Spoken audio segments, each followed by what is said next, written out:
5 o'clock, we'll call the meeting to order. Roll call, please. Rogers. Here. Holland. Here. Eckerling. Here. Stivner. McLean. Here. Baker. Here. Master George. Here.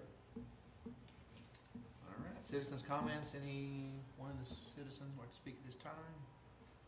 Item 4, consider possible action awarding the contract for the Greenbrier Ground Storage Tank Rehabilitation Project to A&M Construction and Utilities at a total cost of $265,284. Mr. Hobbs? Can y'all hear me okay? Yep. Gotcha.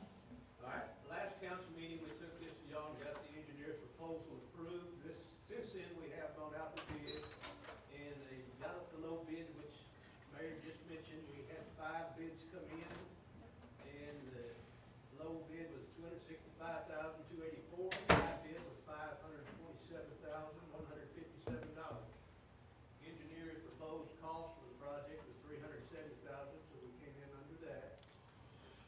And walked in, anybody got any questions for either one of us?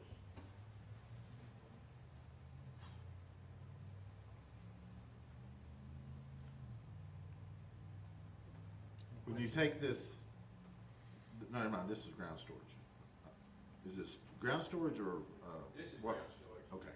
We do have an elevated storage down the road we need to get on. This is a ground storage tank.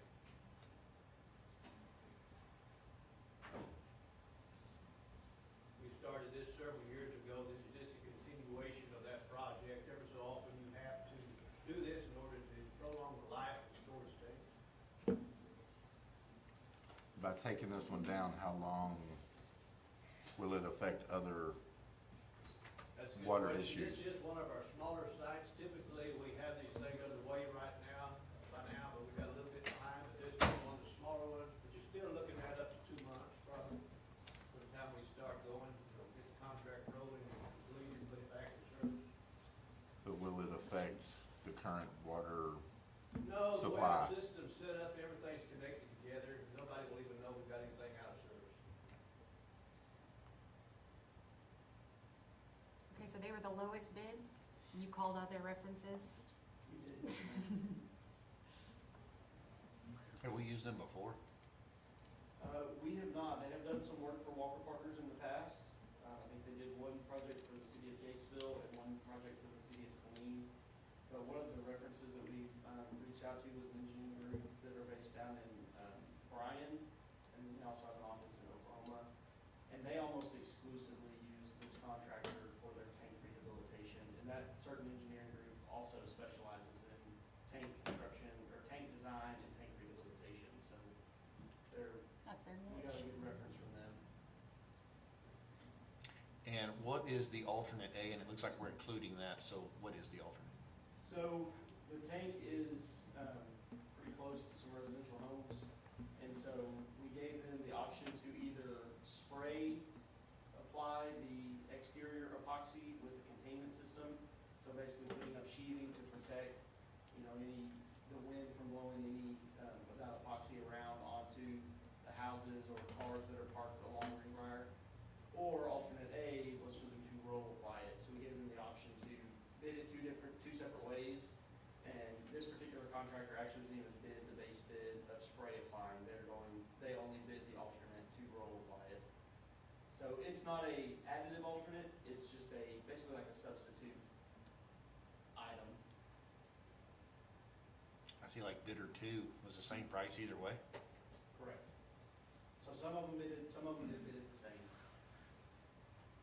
Just because rolling it obviously is a little more labor intensive as opposed to spraying it.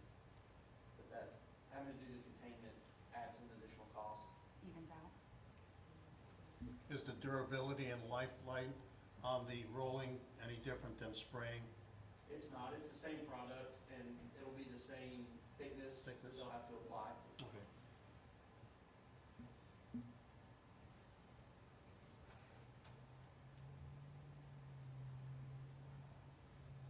One of these bidders, the one that did the last one we did?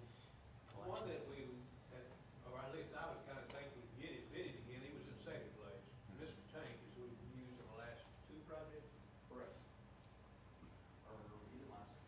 maybe 3, yeah. Been pretty consistent, getting a little bid, but he didn't get this one.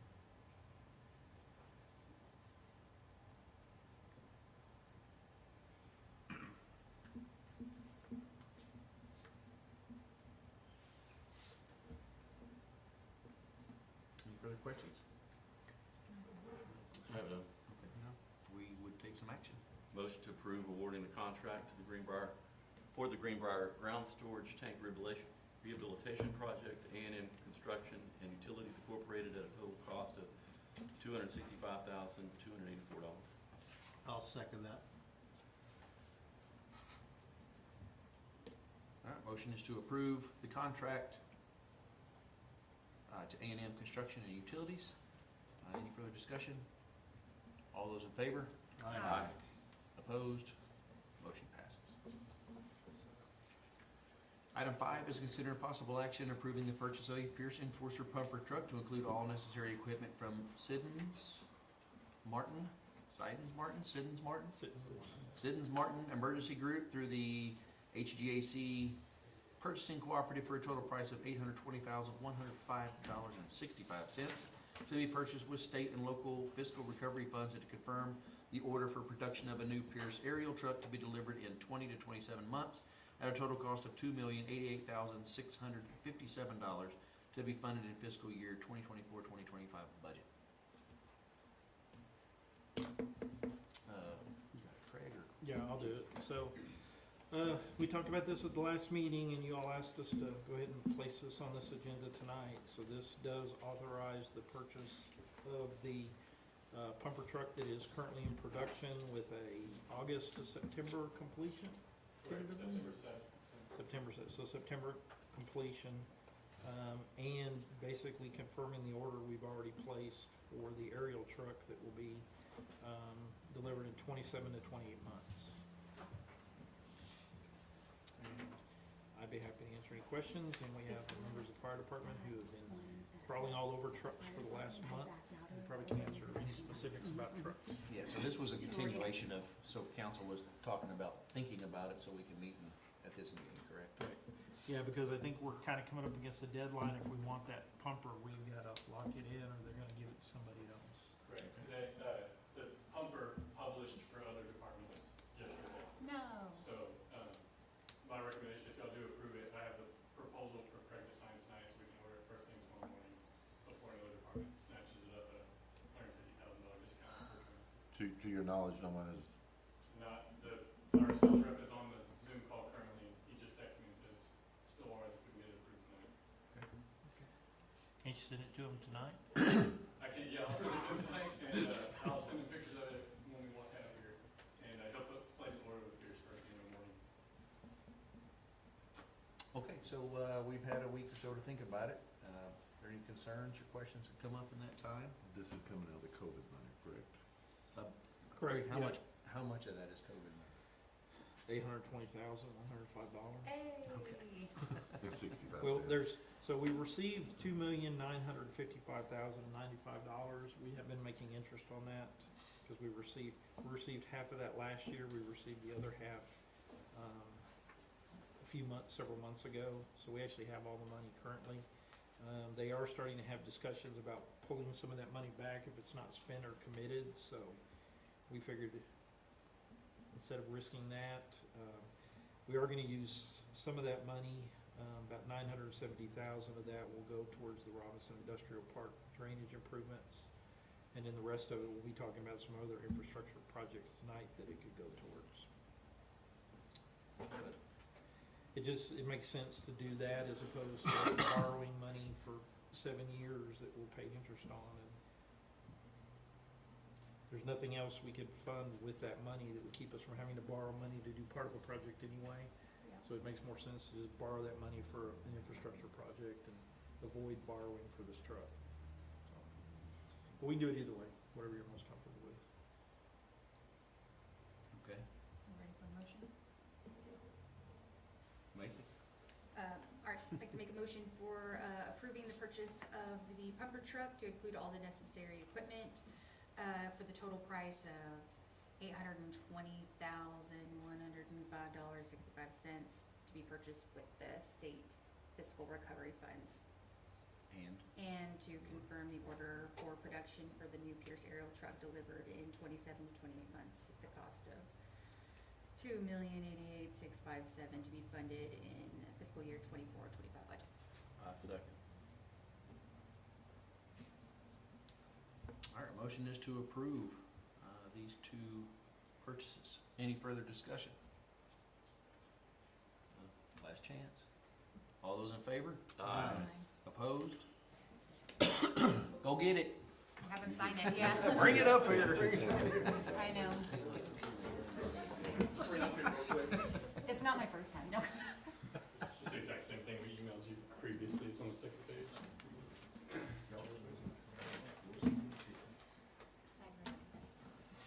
Sign it.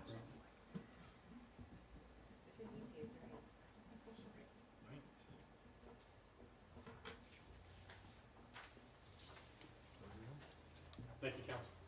Thank you. Thank you. We get to ride in the truck. That was part of it. I Hey, just hang, forgot to read just it. hang around me, you'll see it pretty often. Shows up at your house? We had a baler catch on fire in the field. Oh, wow. Luckily, they didn't have to do any work. We had it done by the time they got there. It wasn't a big fire. All right, at this time, we're moving to the the workshop agenda, which we will adjourn for a moment for dinner.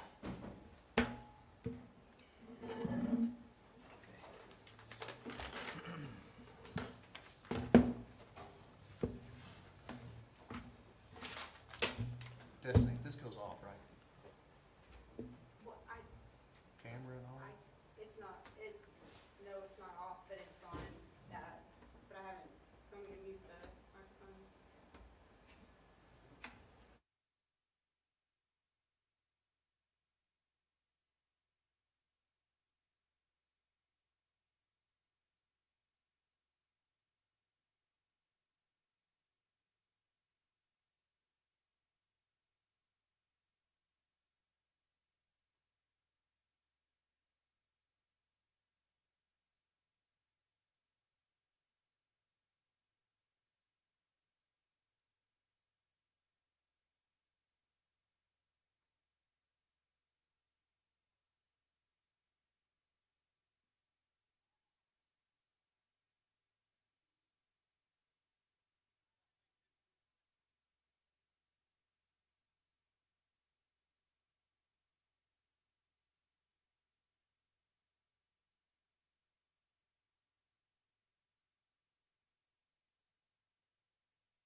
right, so the agenda tonight, I wanna go back and do some priority setting. A few years ago, those of you who were in council, we went through the exercise, we kind of made a list of priorities. And, actually, had it stuck on the wall in my office, and the mayor was in there last month, and he's like, this is all faded, you can barely read it anymore. So yeah, it's time to update it, so. So we'll go over that a little bit, and then I'm gonna turn it over to Destiny, and she's going to talk about, employee recruitment and retention. She's been attending some classes and some things that are happening generally and what some of the surrounding cities are doing, things we need to start talking about if we wanna be competitive in recruitment and retention. Then we're gonna talk a little bit about salaries and, talk about some new positions and some positions that, wanna look at upgrading general fund. And then we're gonna get into infrastructure needs, talk about City Hall, street, water plant, reservoir, industrial lift station, and also talk about updating our master plans. So that should get everybody ready for bed by the time we're finished, so. We'll try to go through this fairly quick, but not so quick that we don't have time to talk about it. So first thing I wanna do is, I wanna go through the priorities we set last time and just talk about some of what we've done. So the number one priority you all set last time was economic development. And just wanted to kind of go over some of the things we've done since then. We developed economic development incentives, we created Church 1 and 2, we've been able to get numerous business, that should be Rush Truck, not Rush Truck, Encompass Health, you can read all those. And then we also have quite a few projects currently underway. We're getting inquiries pretty regular. Jordan's sitting back there, and he's getting a few phone calls a week, and it's continuous right now, so we feel like we've made real progress on that. The next one was improved infrastructure. And so since we had that meeting, we have replaced all of the problem sewer lines in the Fanning States, but we've knocked out a pretty good share of the water and sewer lines in the city. And with the current project we're getting ready to get underway, we're gonna make another inroad against some of those bad water lines. In fact, they were out having to repair one of the water lines we're getting ready to replace. Today, was it? Yesterday. Yesterday, yeah. And so, we're not quite there, but getting there. We constructed the elevated tank, we've done, all the wells were rehabilitated, which was part of the master plan. We've been doing, I think, is this our last ground storage tank? No, we got two more. Two more? Okay. And then we get the elevated tank. We have one more ground in the elevator, Okay. two tanks though. Okay, yeah, so we're knocking that out pretty close. We've completed the South Pond Horse Main reroute. It wasn't what was originally in the plan. We actually came out with an alternative that I think gave us a lot more capacity, kept us from having to upsize South Pond at the same time. We reclaimed quite a few streets. We've chip sealed some streets. We have, currently, we're working on the water line replacement, construction of the road on the Robinson Business Park. The AMI meter installation is underway. And then we have in planning or design, water plant upgrade, reservoir number 2, industrial park lift station upgrade, and industrial park drainage improvements. So I think we've made a pretty good step forward in infrastructure. We're not done, but I think in the few years since we've done this, especially with COVID in the middle of that, we've actually, I think, knocked out when I started putting this list together, I was like, wow, we've actually got some stuff done the last few years. So get so busy, you forget how much it is, but we're still moving forward. Next was image and branding. We did develop a new logo, and developed branding guidelines, and implemented those. We've redesigned our website. We've created marketing materials. We've gone to, pre-COVID, we've gone to a few economic development conferences things. We've also created economic development dedicated website, and I didn't put in here, but we try to keep branding and everything we do. And she'll talk about this, but branding is more than just a logo. It's kind of your image and who you are. And so we're trying more and more to make that a part of everything we do going forward. Improved technology, we've upgraded the network systems, we've improved security, we have off-site storage. We have air conditioning for our servers now, both in the PD and City Hall. The one in City Hall, the cabinet sounds like an F-18 taking off with afterburners when it runs, but it keeps it cold, so it was a little louder than I thought it was gonna be. So we've acquired different applications, improved citizen tracking, budgeting, debt management. We're continuing to permit tracking system that works with our request tracking, the new AMI meters, and I'm sure there's some other technologies we've been working on. I know the PD's been working on a lot of that, but we've made, I think, pretty good inroads on improving technology. And then some of the additional priorities we talked about last time was attract qualified employees. We've definitely seen improvement there. We are seeing better qualified employees. Sometimes it takes us a while to get applications just because of the nature of the job market. But there was a time when everybody that came in for utilities or streets was no experience. And now we've hired several very qualified equipment operators. We're getting utility applicants that are coming in that have experience with other cities and things like that. So even here at City Hall, we're seeing, I think, better qualified people with higher education levels that we can give more responsibility to. We have some people promoted from within, and so I think we're definitely, and some of that just goes to the pay and stuff. Some of that goes to the reputation of your organization. So I think that helps it. Staff development, we're continuing to work on that. We're continuing to try to provide training for the people we have so that they can rise up. COVID kind of threw a big wrench in that because training kind of came to a halt unless it was online training. But we're always seeking out opportunities to send our employees to different trainings that could develop them, whether it's training on equipment, training to allow someone to move up to a future position. And then we talked about staff succession planning. That's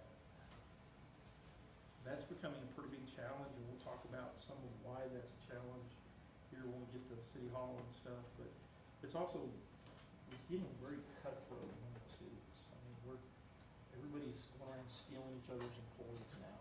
We've lost how many, 2 or 3 in the last year where another city called them up and said, hey, we got a job open and we want you to apply for it. And then threw a big chunk of money at them that we couldn't match, so. 5? Yeah, so there's a lot of that going on right now, so, it's really hard to hire and have people in place to fill every role because people are snatching them away. If you've got somebody who's waiting for somebody above to move on and another opportunity comes, they're taking that other opportunity. So I think our focus there needs to be more making sure we're competitive for attracting employees and making sure that the people we have are developing so that we have them there, because it's going to be really hard to have lots of people in place ready to step in. But we need to make sure we're attractive where people will come here when an opening does come up, even if it takes 8 months, right? So, and then improved appearance. That's been a challenge just because we've gone through, I think, 4 code compliance officers. But one of them we brought in was certified, the others weren't. And it seems like each time we've gone through the 2 years to get them certified, they move on. I'm hoping that's going to change. We have a new code compliance officer. I think some of you met him at the last council meeting, David LeBron. He's been doing that with Waco for 8 years. He's certified, and he used to work here, so he's very familiar with Robinson. And he's hit the ground running, but he's still one person. And Marissa, when she was here, she averaged anywhere from 200 to 240 open cases at a time, and that's just too much for one person to do. So when we get further down, we'll go talk about that a little bit more.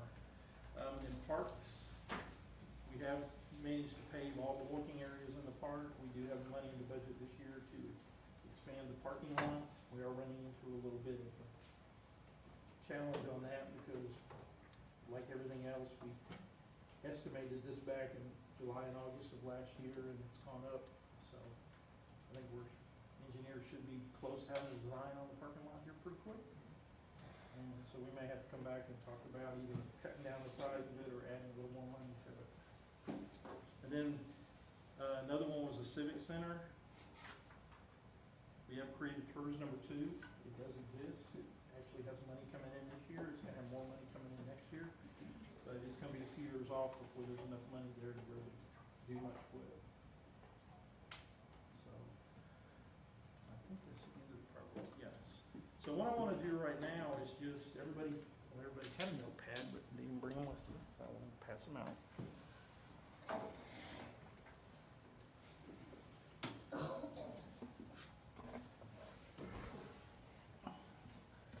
So I'm just gonna ask y'all to list down 3 to 5 current priorities. They could be priorities we already got, you wanna continue with those being our priorities, or you can add additional stuff, and just take a few minutes and just come up with a list of anywhere from 3 to 5. You only come with one is good too, but everybody have, okay? Staff wanna do this?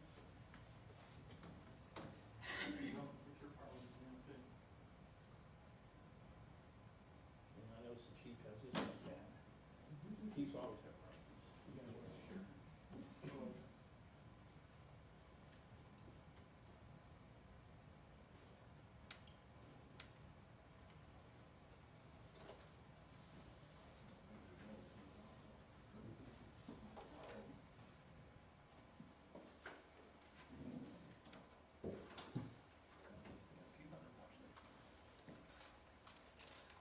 I'll keep pacing. I still gotta get 3,000 more steps up. I don't get to walk the dogs. Yep. I'm up to like 84. I'm working my way up, so. On the weekends and stuff, I do 10,000, so we got all weekends for 10,000. Back to work.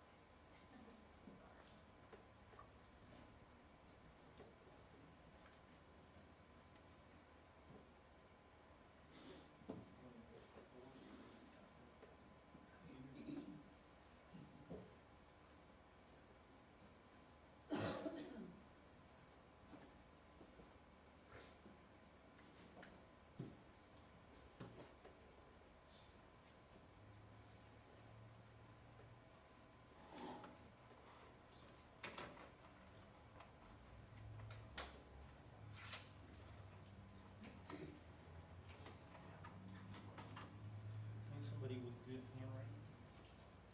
I'm looking at you. That was better than my handwriting.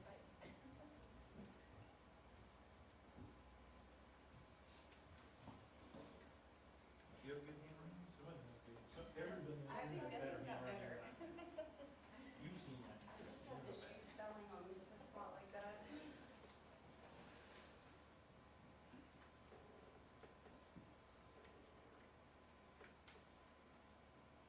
Who wants to volunteer? Y'all keep writing, but who wants to volunteer one? Throw one out that you got. I'd like to promote citizen attendance at the city council meetings. If we're, if we're gonna be spending their money, they should be here to see how we do it and why we do it. We don't get any citizen response or attendance at these meetings, and it's been this way for the last 15 years since I've lived in this city. We've got to promote and get these people to come in here. Pass a law, Right, incentivize them. like jury duty. Good when you get caught. Gonna send the PD out with a bus. Can I give you a list Council of workshop addresses? roundup. Council meeting roundup. I agree, but it's, You know, it's a hard road. It's a wish, that's a wish list. But- It's not that the information's not out there. Right. Destiny and Yeah. Rachel do a really good job of keeping everything out on social media and the agenda connection, and after the meeting, they post the agenda and everything that was voted and how it was voted, so we're doing everything we can to try to get it out there, but yeah, getting them to come in. Now, if you want them all here, we just need to just send a letter to all of them every meeting telling them we're gonna rezone property around them. Even if we're not, that way they'll all show up I mean, loaded for bear and. usually a quiet city is a happy city. And we've been here when it's full of the room, and, because usually when people show up to government meetings, they're not happy. I'm gonna say, just as a caveat to that, and I agree that being engaged in your city government is a good thing, but council members engaged in the public outside this council. I think that's a key to it. Yeah, I think attending civic group meetings, speaking at them, you know, if you don't have time to be a member, volunteering to speak at their meetings or whatever. I think that's Do you think a quarterly or biannual town hall meeting would help at all? Usually you're needing input on something, so if we had some meeting together where we're needing direction or answering questions. Yeah, I mean, we did those town halls on the streets, which is the hottest issue in the city, and between the two meetings, we had about 35 people show up. Which, I mean, I guess that's good, but for something that so many people are passionate about, that was actually kind of disappointing. But we'll put that down there, somebody else, you know, I've been writing, I've seen it. So. Town hall meeting. Town hall meeting. I mean, that was one of the most discouraging things that I saw when I first came to the city and started to attend the meetings, was just, there were just four of us in the audience every month, month after month after month. That's a lot of why I got involved with the council, because I came to the meetings to see how the city was run. I'll put down continue the appearance, especially on 77. Improving appearance. Improving the appearance, maybe some, even for the existing businesses that don't look so run down, maybe some, better looking signage. We talked about before facade improvements, we participate in those, or if the city helps participate in those. Anybody do it? Anybody? Just coming up with I mean, the list of funding needs is so, that's the one disadvantage we have, is we have no room for economic development sales tax or municipal development sales tax or something where you can create those incentives. Because we have the half-cent sales tax, the lower property tax, and the county has, so, 1/3 of the sales tax we collect goes to lower property tax, and then the county's share, so the other, we just have the general 1 cent, so if anything we're gonna do, we have to do that in general fund. Or we could potentially do stuff out of the TERS, as they develop funding, but only for properties in the TERS. But all of 77's in terms. But yeah, they're all in a TERS, so So, so I think that's our funding mechanism, is improving as soon as appearances. They're in money. TERS, so yeah, as soon as there's some money in there. I probably talked to enough people in the last year to spend $14–15 million in TERS money. Everybody was in one, I don't have a street.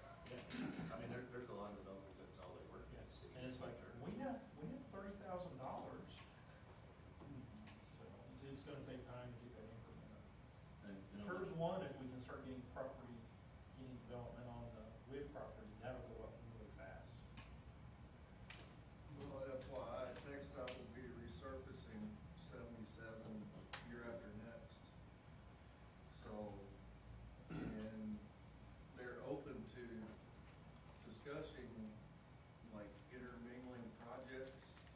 You know, talk with them about the need for some head crossings at some of the intersections, and, you know, we just completed that drainage study there around, where is that? And live by Cajun and all. Citation. So they did mention that they would consider, Yeah, we need to follow up with that. That was, at last month's MPO meeting, we actually approved the pavement plan, so. So this road is on that plan now, so it's time to start doing Would that. that be the full length of the city? It's from the traffic circle to the Falls County line. Along with improved appearance, I wrote, more code enforcement, to fund another officer to help with that load, so we can actually make it. Well, that kind of goes to the improved appearance, but, and we're actually gonna talk about that here after this one talks. Gary, are you asking for additional priorities from what we've already got on there? Or if there's other revisiting it all priorities you again? wanna continue on with. I Okay. mean, I know some of those things have just become part of everyday life, like economic development and stuff, it's just part of what we're doing. Well, that's still my number one, but I've got in there including to revisit the comprehensive plan. I need to take a look at that and make sure our future land use map is still in line. However, we need to look at that every couple of years, I would think. We're gonna kind of get that toward you too, but Yeah.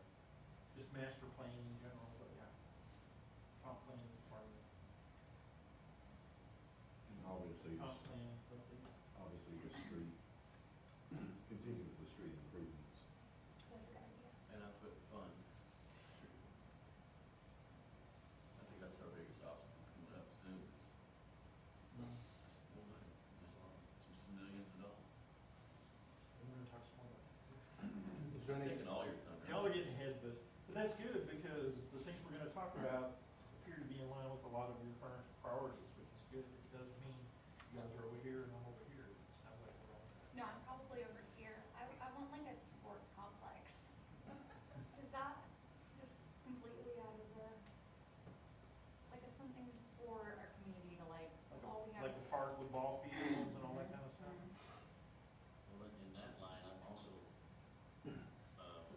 interested in the discussion with the school district on a PAC,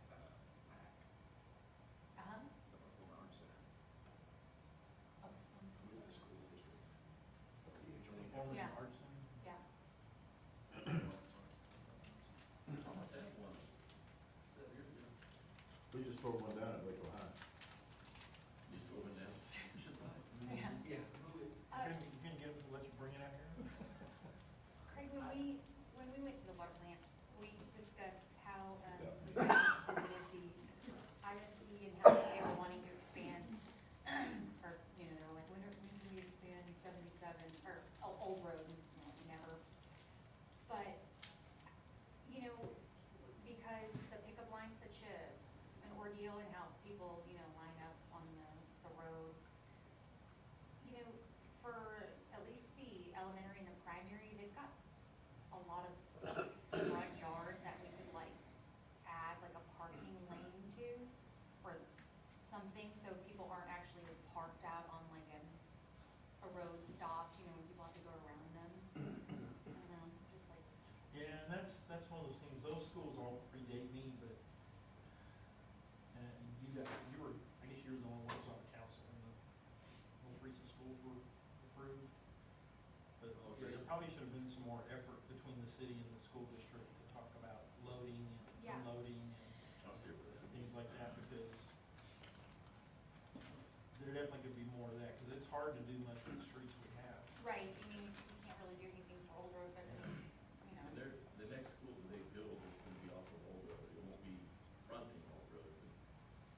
It will be access through Old Road. Should be that.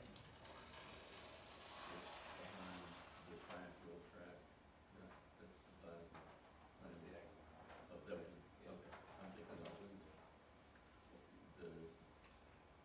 I think they get here from the woods. they're looking at access, it'll have two access. How about expansion for the city hall facility and police department? Is that something feasible down the line? Saves money. That's part of one of those tiers, isn't it? Do it. That's part of it. The city hall, yeah, the city hall and stuff is TERS number 2, that's part of, I mean, it's not gonna fund all of it, but TERS is really made to handle infrastructure for it, but, that's.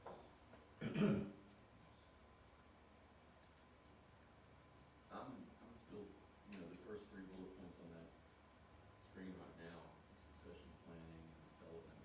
And, you know, I don't know, when was our last salary survey, all of those things. That was just Last last year, Friday. yeah. Last Friday, Yes. good, no, we are fast, We're gonna talk about that here in a few minutes too.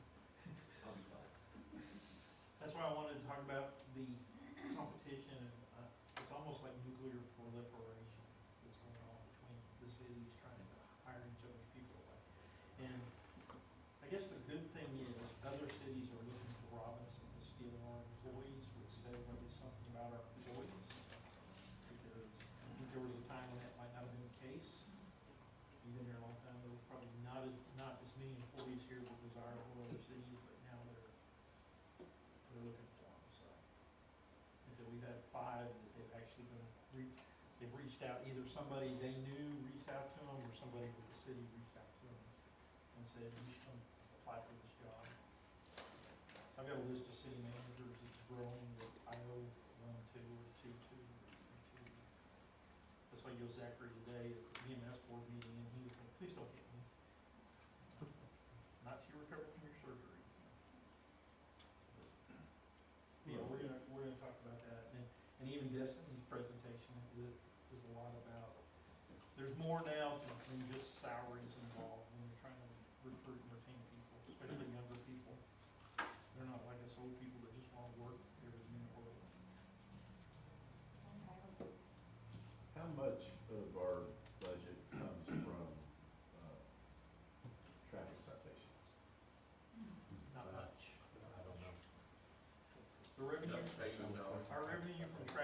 rehabilitation does not pay for the cost of running courts.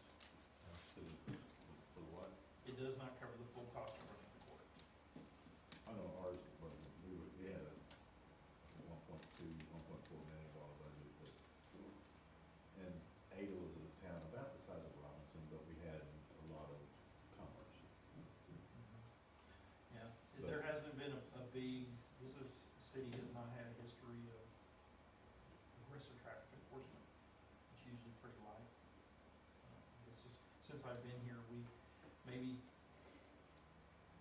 I wanna say, 250,000 a year in total court revenue, and half of that goes to the state, costing us about $200,000 a year to run the court, so. Yeah, it's not real high.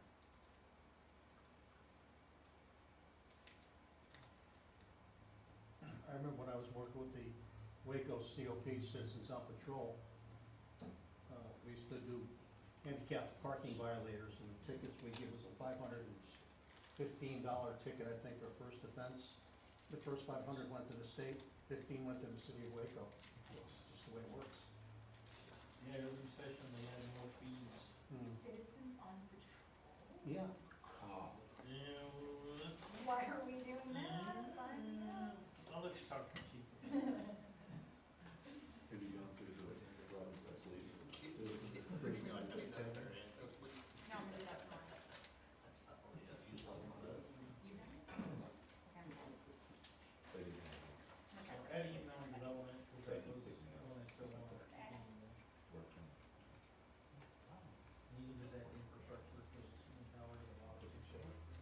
What else? What else? We're not written down this.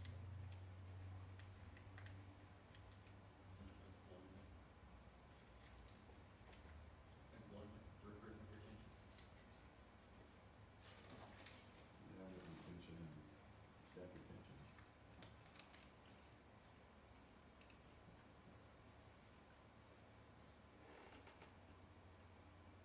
But if they follow the almighty dollar, they're gonna, and we can't. Yeah, it's a balancing act. Yeah. You know, if somebody can say, No, you're doing great. more than you're making now, it doesn't matter probably what else we're doing. But if it's, well, you know, we're within a couple thousand, but you can also get some things here, you may not get there, and Just people the way. aren't necessarily gonna do. What else? Staff have anything? Well, I would go in, things I have would go into the staff succession and planning, I think that's where mine would come. The only idea I thought about, sir, is changing the sick leave, because we pay so much overtime and sick leave. I think if we could change the sick leave and give them an incentive to wanna come to work, that upon their retirement, they can get paid a certain portion of their accumulated sick leave. I think that would incentivize people who want to. Is there a sick leave incentive with Robinson?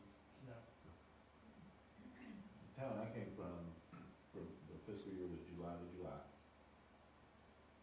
And you could accrue up to 99 days sick leave, one sick day a month. But if you didn't use a sick day throughout the whole year, you had your choice of adding 3 days to your sick leave bank or getting paid for 3 days.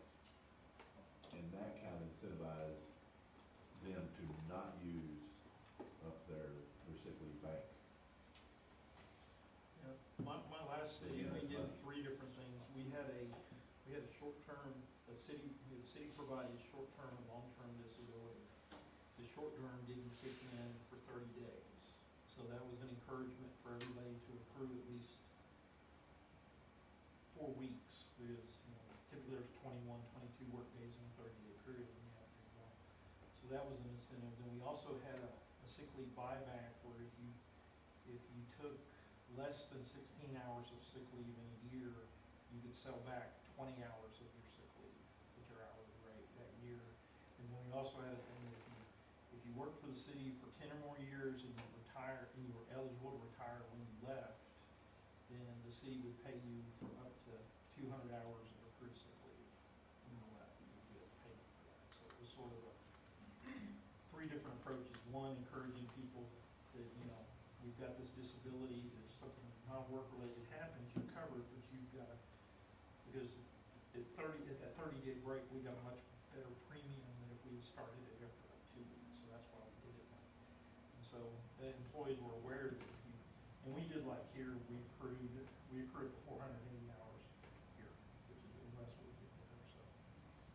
So that was an encouragement, and then the sick leave buyback, if you did 16 hours or less, you could sell 20 hours back. We actually did that in November. We also did longevity pay differently. Here we pay longevity pay every paycheck. There we paid it one time in November. And so if you got your longevity check, because you've been there a while and you got your longevity check plus your sick leave buyback, they paid for your Christmas shopping that year. So that was real popular among the employees. But here we have a lot of people that get pretty hefty longevity pay on their paychecks. We pay them once a month. So whatever it is, it's $2 per month for every year you've been here. So if you've been here 4 years, you get an extra $8 on your paycheck, the first payment of each month. Whereas there, we just held it back. So it was $48 a year. So if you've been there 10 years, it was $480 if you got it one time. And then if you sell back your 20 hours of sick leave, you could add to it. Depending on what your salary was, that could be $600-700 or more, depending on what it was. But that was something we tried to do in the center. Is that pretty much municipal benefits as a standard, something like that? I mean, some do, some try to do different things for that. I mean, it's a challenge.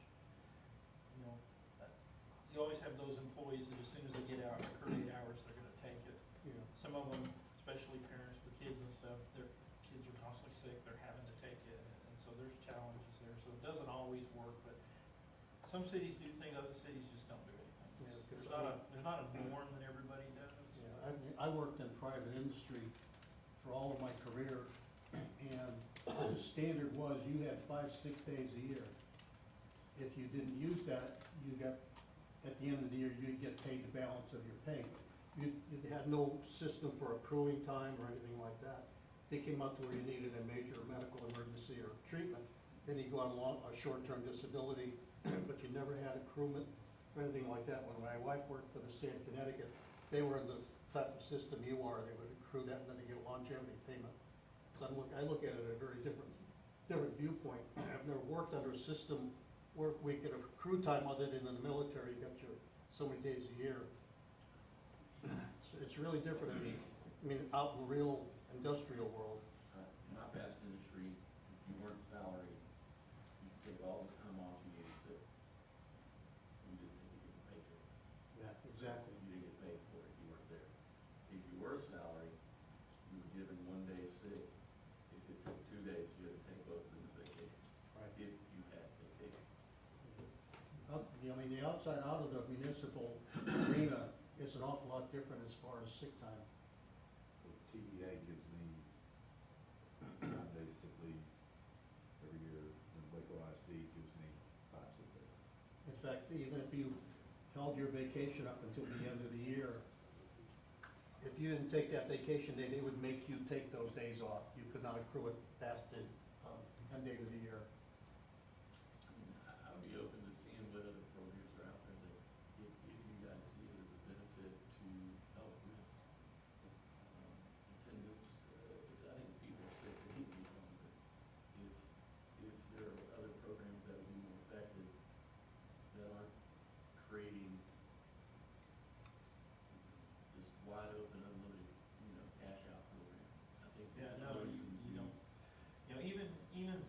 Under civil service for police and firefighters, they accrue sick leave indefinitely. There is no cap. So if you work long enough. But if they leave, you have to pay them for 480 hours. You don't have to pay them the full amount. It used to be 720 and the legislature lowered it about 20 years ago. You have to pay them, because when I left Woodbrook, I had like 1,400 accrued hours. They paid me 720 hours of sick leave when I left. So they changed that. But And also state law actually requires you have to provide sick leave to police officers anyway with an approval. So most cities, since they're having to do it for police and fire, they do it for all their employees. Because otherwise you get into that, What is you have that? two classes of employees, and why are these employees getting a benefit that everybody else in the city What wasn't? is FLSA state as far as the rule? There's no requirement under FSLA to provide anybody sick leave. How do they accrue vacation Are you time? aware of any FSLA requirement? Pardon me? Are you aware of an FSLA requirement, or FLSA requirement for providing sick leave? No. Paid sick leave? There's also not a provision for providing vacation. Was there was, it seemed like there was something for a maximum amount you could, There's Carry. FMLA where we have to provide them up to 12 weeks, but we don't have to pay them for it. it seemed like there was. We have to something hold their the job. We have to continue to pay their benefits and stuff for the 12 weeks. But we don't pay them a salary. FLSA, that you could accrue, maybe it was the 720, and then they have dropped it down since.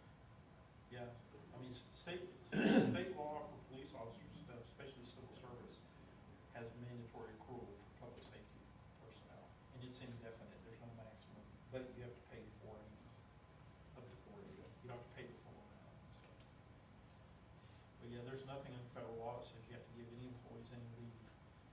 I would suggest that would not be helpful. Talk about Come with us, you recruitment have and no retention, sick say, days. yes, we don't give sick leave or Yeah. vacation days.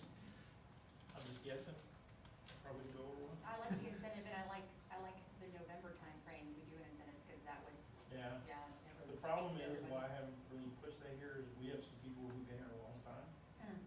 who get a pretty good amount on their paycheck, and then we be taking that away for 11 months. Mm. And what happens if an employee leaves in August? They get paid, well, I mean, they're getting theirs, then we would pay them whatever they accrued up to August, but here, you're getting it every month on your paycheck, so. Would it be too much of a hassle if you do have two options? Like if it's. I'll talk to Karen about that. Yeah, that would be.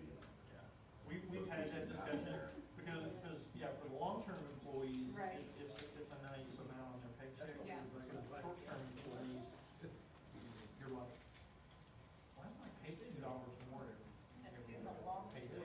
employees aren't. It takes a while to really realize the noticeable amount, whereas if you could say, here's a check for $120, Yeah. and they've been here a couple of years, that would be more noticeable. For sure. We'll just have to work on these, people who've been here a long time. We remember it's capped at 25 anyway. We're capped at 25. Yeah, they can't get, they'll get it for 25 years, so. It's $100 a month. Yeah. Yeah. $4.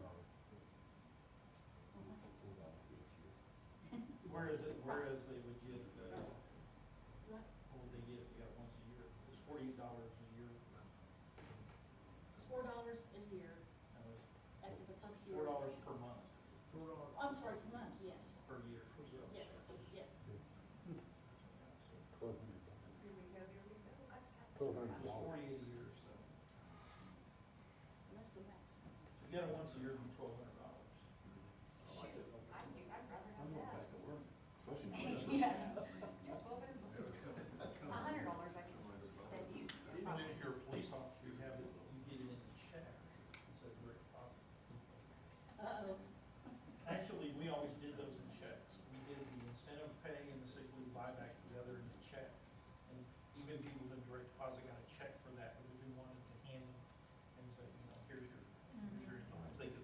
It didn't just go into their account, Yeah, they actually tangibly got it. right, go cash it, not tell her why it's. So anybody have anything else they want to add? I like that idea, man.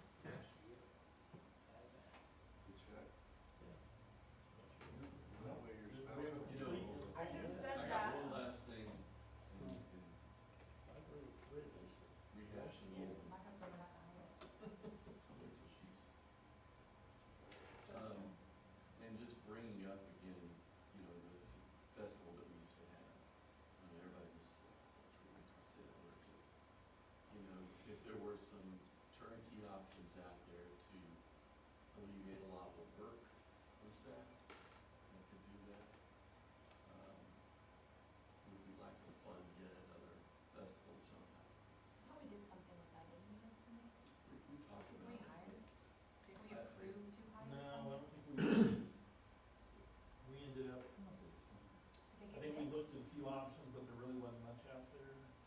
to look at. The biggest challenge is we are understaffed. And take somebody that's filling a role right now and take the time it takes to plan an event like it, we just don't have that ability right now. I remember that was good. So it would mean we would have to either pay somebody, an outside party to do that, or we've got to get our staffing up to where we could have like an events person or somebody that can handle that kind of stuff and that level of planning, so. What about a committee of citizens? Yeah, the problem is a committee of citizens comes up with a big long list of work our staff to do. Well, they couldn't do that, they have to be performing the work. I mean, that's always been the Staff kind of, we had, in Azel, we had we had like 8 or 9 citizen boards in the city, and one of them was the Special Events Advisory Committee. And they spent most of their time coming up with stuff for Well, staff to do. You name them, you said an advisory committee, so, yeah, I'm on that topic. I'm not gonna perform. It's tough, it's tough to get them to perform on, because they're not getting a paycheck, they're doing it voluntarily. Yeah. Did we put that up to a questionnaire or something? Last year or so? Like citizens, we were asking them, what they want to see, or? No, but we're getting ready to do a survey. We did a Do survey. something like that. Who we get, like, High school kids involved. We had Oh an my God, that's like organization, pulling teeth. Kids these we had days. an organization, PYET, Proud Young Americans for Troops. And they would set up the Fourth of July Festival at our main park.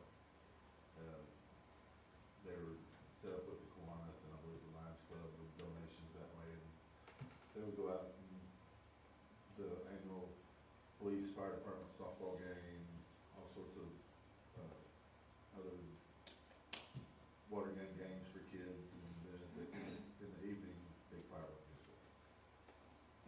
But they were predominantly, granted, they had an adult supervisor or advisor, but they were predominantly high school age.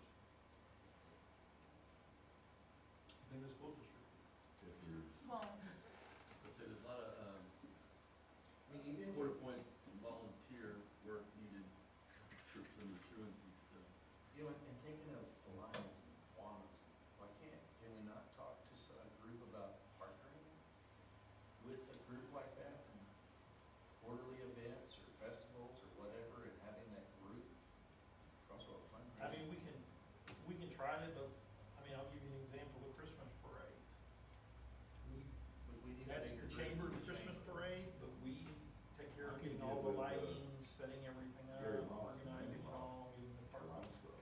They just kind of judge the floats and print the materials, so it still falls to us to do a lot of the heavy lifting on that.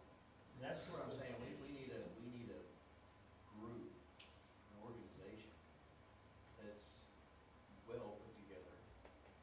That, we've gotta have those members in Robinson and some, elsewhere. That maybe a chapter take it under Robinson or something like that. I don't know. Robinson's got a Lions Club. Yeah. they do the veterans breakfast, what, twice a year at the I'm Lions thinking Club? you're gonna need like the Shriners or somebody big I don't think to every tie. high school. Lions is pretty big, but Robinson Lions is not. They can Think they got counts credits or 15, something 20. Yeah, it's not, at the school. Community service. I think they're required to do some of the hours anyway. Yeah, I they thought are. football coach ought to make everybody do 10 In the hours long or term, the something. goal may be to try to add an events coordinator or somebody to staff that could take the lead on it. I know Ray Rocket with the MoTech, Yeah. he's expressed interest in doing something at the park, but I couldn't convince him to not, he wanted to shut the entire park down and charge admission. And so I was trying to explain to him that if we allow him to do that, then we have to allow anybody else that comes to us to do that, and you take away from your park being open to the public. Who wanted to do that? Ray Rocket, he wanted to do a fundraising event. He didn't have an organization in mind, but it would be to benefit an organization, but he was wanting to close down the entire park where it would require admission to be able to enter. I wouldn't know why we couldn't, if we had an agreement with a club that did quarterly nonprofit, and I had a nonprofit. That's a Are they gonna do all the work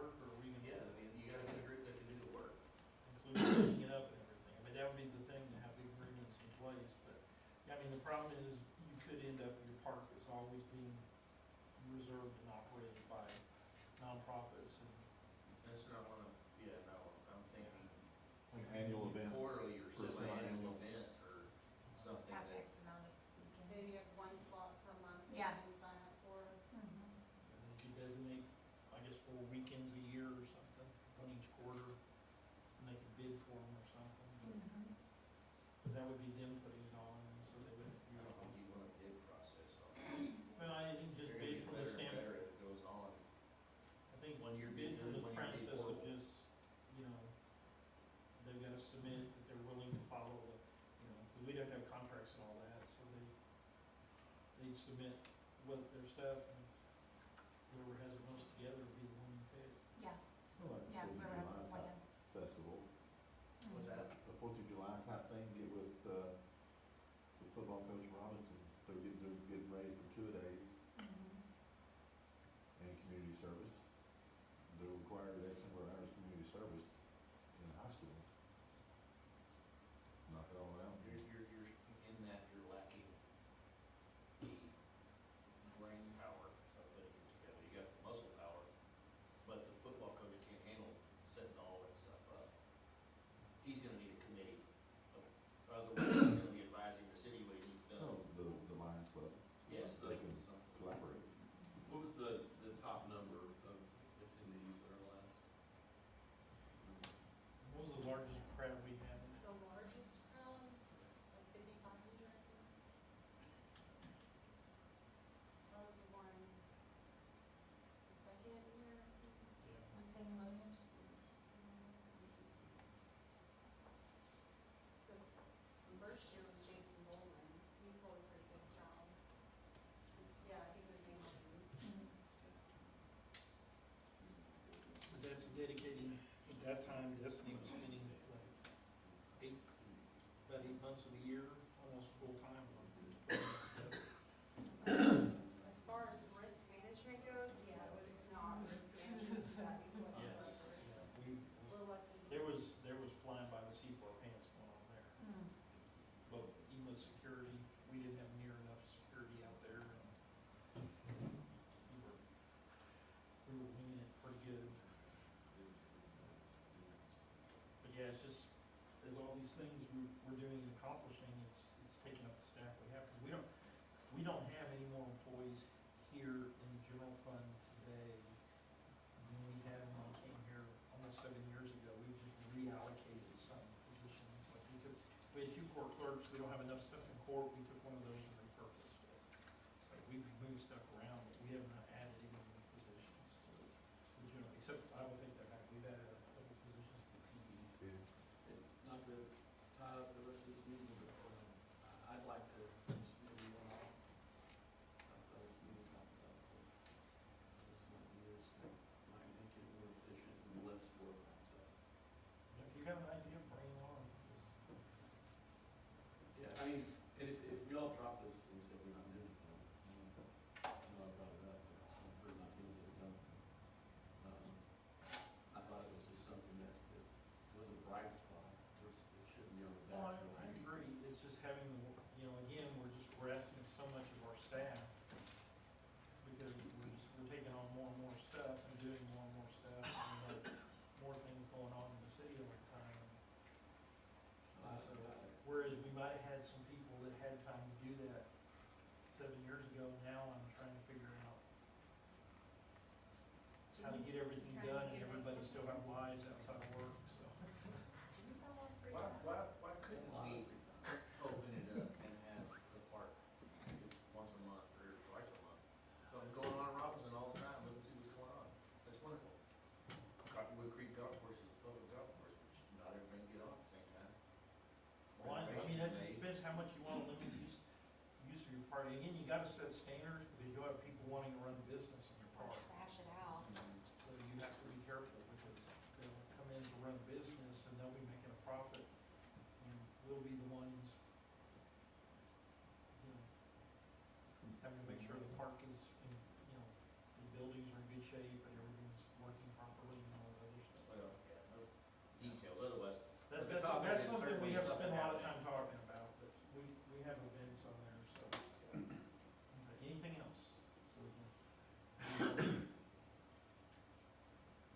so the next thing is we need to prioritize these things. So, and all the council members participate in this, so, out of this long list, what would be your number one thing? Sports complex, obviously. Streets. Oh, That's the complaint I hear from just about people. everybody is the streets. I think it's top, but I think you can't get to the streets until you have economic development. Until what? Economic development. Economic Yeah. development is growing our streets now. Don't get started or anything, we're still fighting it out. We need a dollar to spend on the streets, and to get that, we need to grow. But, I mean, we gotta concur. So this paragraph right here, this is No, you're all right. the streets that We've gotta have the money to get reconstruct. number two in place. And that was Jimmy's so smart. roughly Jimmy's so smart. to do that. That's probably pushing $10 million. And But there's 1, 2, 3, 4, 5, 6, 7, 8, 9, 10, 11, 12, 13, 14, 15, 16, 17, 18 streets on that list. And we still hear that Robinson doesn't ever do anything to fix streets. Oh, 18 streets have been reconstructed. Waco citizens say the same thing. I know, but I'm just saying that Let's take Christie Street. that will continue on. And the thing is, all of these people, their lives were horrible while we were doing the street. For sure. That's just the challenge of doing it, but yeah, we've got a long list, and we're gonna talk a little bit when we get further down the line about some options Dave and I have talked about trying to move forward because of the challenges we're dealing with. But we, last conversation was something like 30 plus miles left.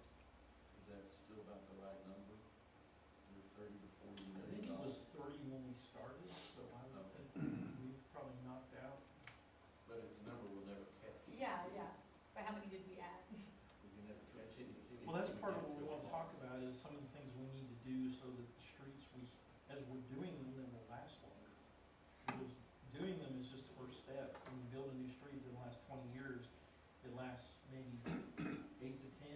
Really maintenance around here can start year 2, with the way the soils and stuff move. And we've got to be on top of it or we'll lose them in 10 years. Like Greg Drive. So, Christie Street. Greg. Greg is doomed until we do something. Greg is doomed. we're kind of getting ahead of ourselves here, so Yeah. I want to get this done so I can get this, so I want to go through this part.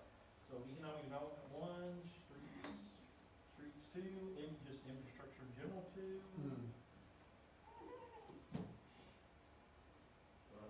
Certainly, we started infrastructure tying into streets and not just streets alone now.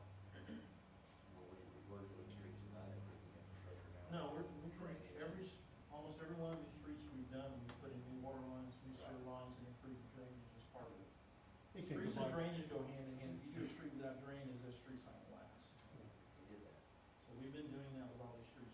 So combine the street improvement with infrastructure, and then make it. Yeah. Make them both 2A and 2B. Yeah, There you go.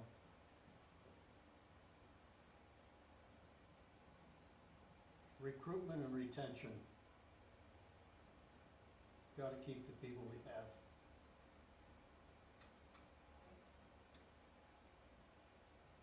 And then everybody objects, so. I agree. Once you do that, Mhm. you got I five. agree. Can we put that recruitment retention with succession planning? Yeah. Yes. Yeah. Make it all All three, these number 3 together. put those three together, those together. Succession planning.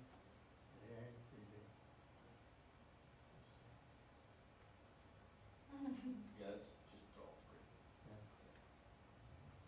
And I'd say that it'd have to be, I like to improve the appearance. I think that's still a priority. We're not looking pretty on 77, and even if it's neighborhoods, we still got, 10 cars parked in the front yard. I may be exaggerating by a couple. It's like 5. Got one right across the We street. still have the farm on Newline. Remember that at our next meeting, guys and gals? Really, that no, goes yeah, for we that are. number 4, probably an arrow between the two. Yeah.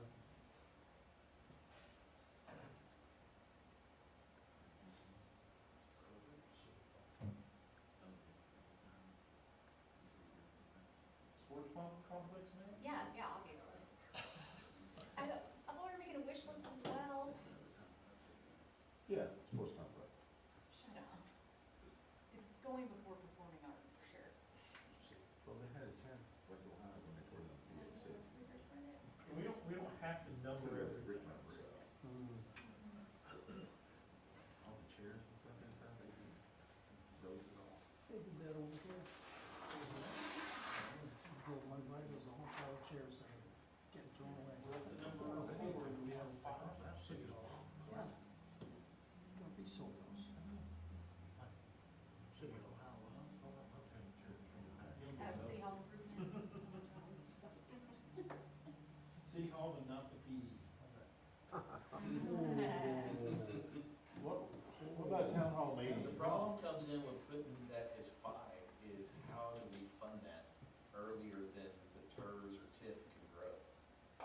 Which one is that? City Hall and City PD. Hall, PD? I don't know, that's why y'all are the elected officials, you have to do that.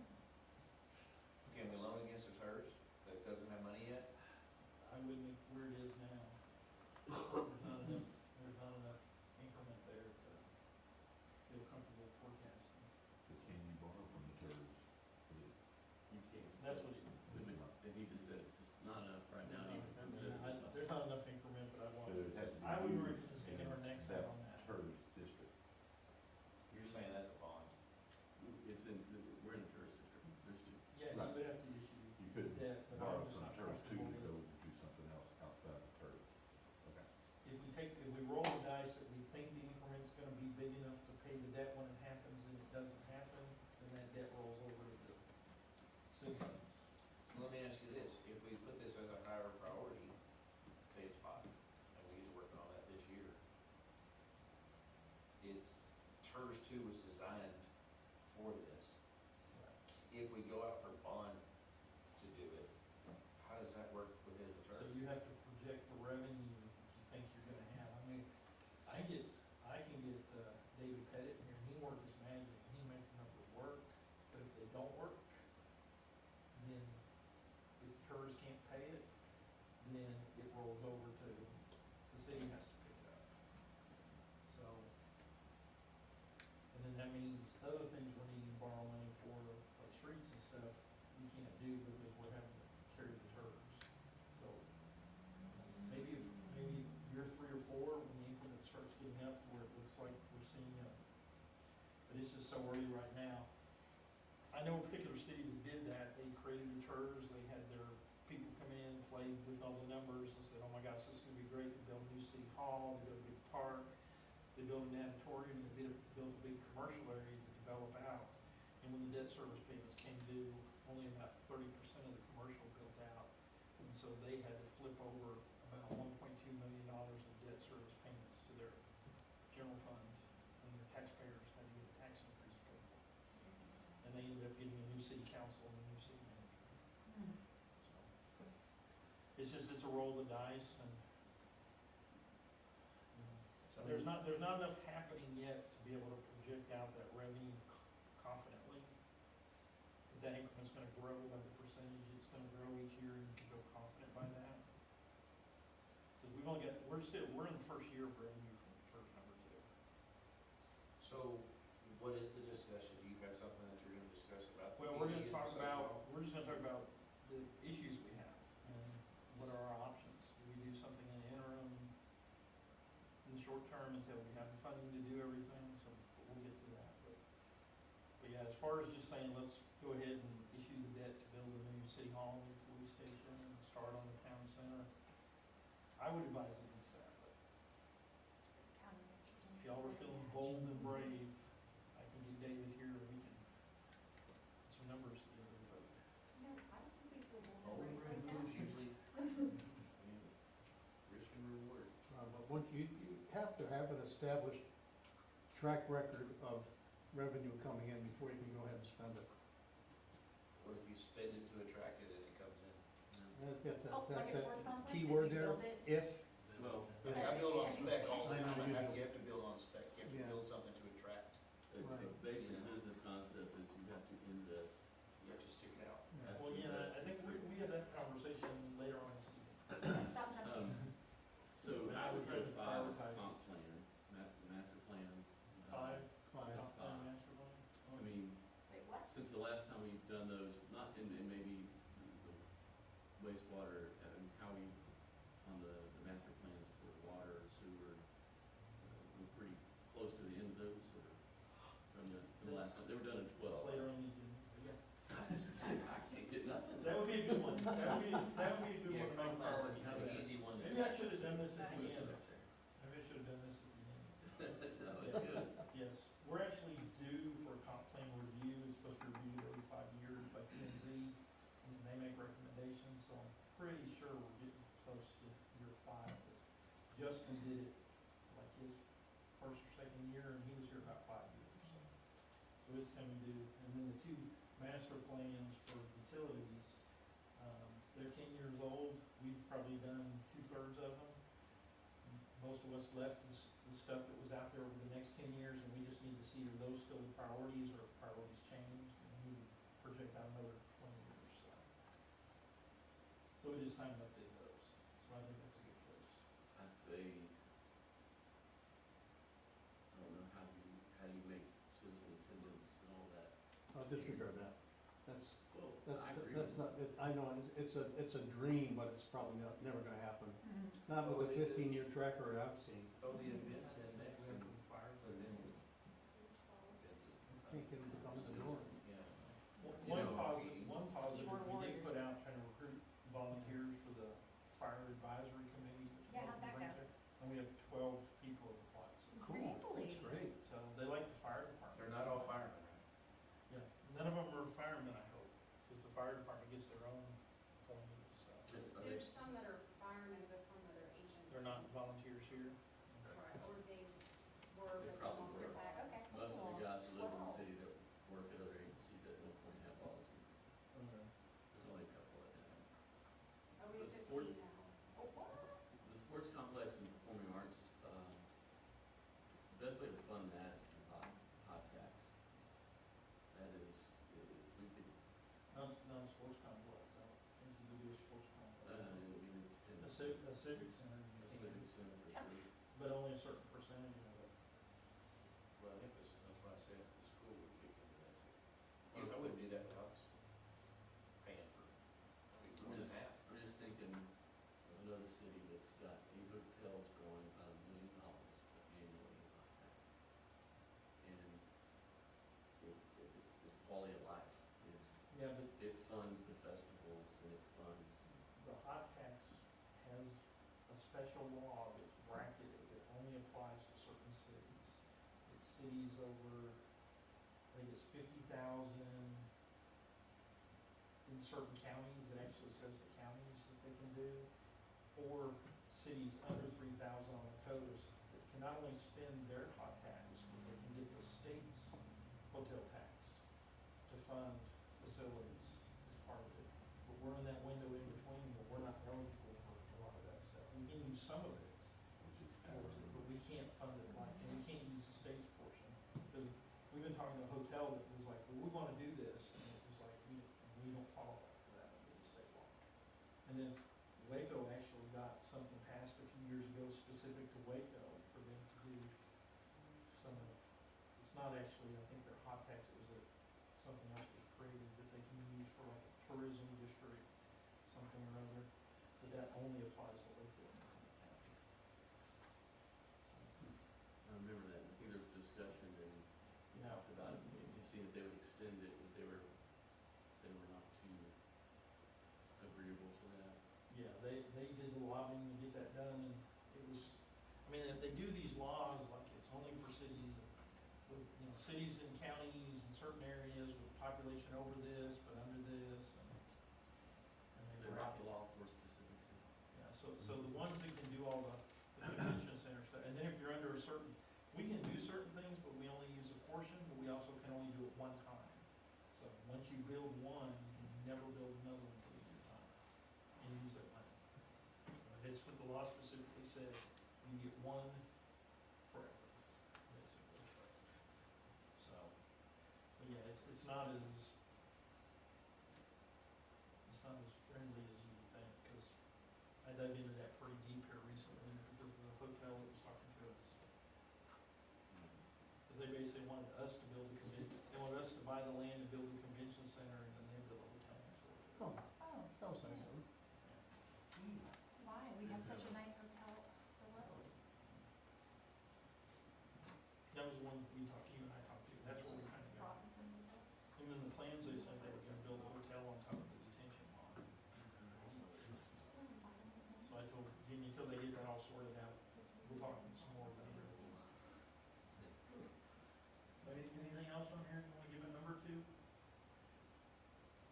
And the other stuff, we can just keep there that we're interested in doing, but.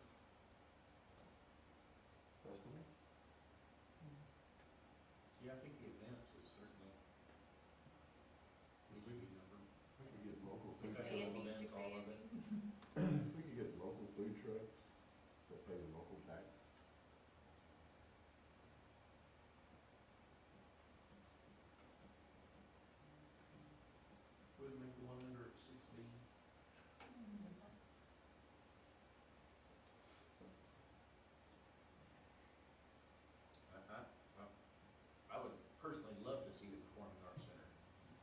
discussion, because we haven't had a discussion with the school yet. I would love to just have that conversation and see what the school is thinking and, what are their plans for and what are their options. Would that be something to talk with the superintendent or the school board? That would be, at first, the superintendent and then the board. Both.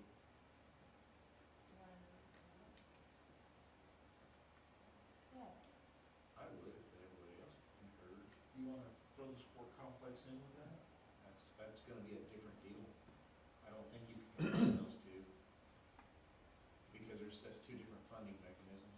I don't think you get the school to pitch in on a sport complex. Okay, make the performing arts 8 and then the sports complex 7.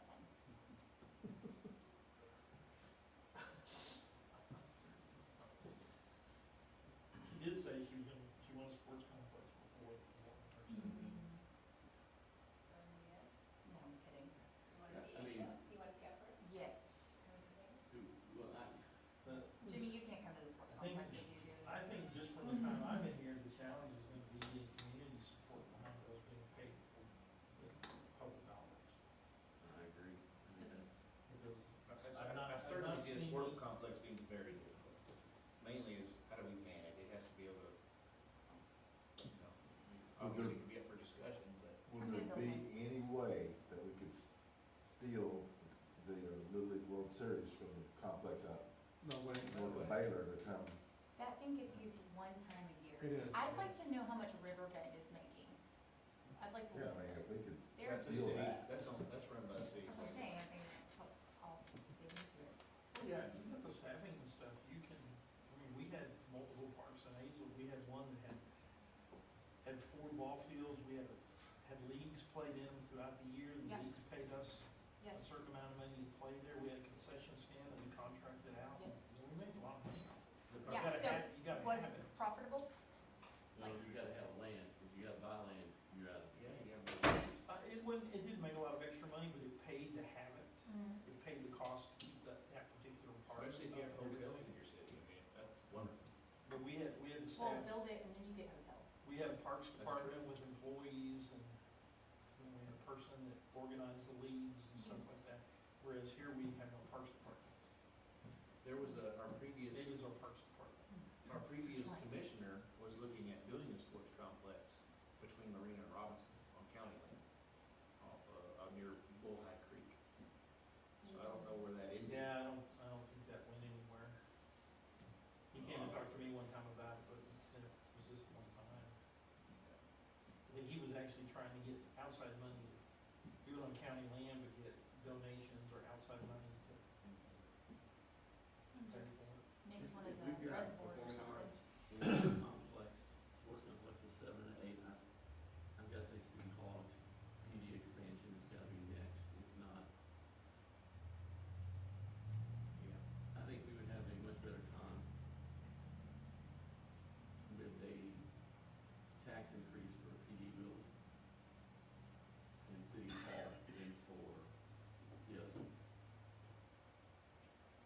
What is the I current? think the other two, well, you said sports complex doesn't have a hot tax, but, you know,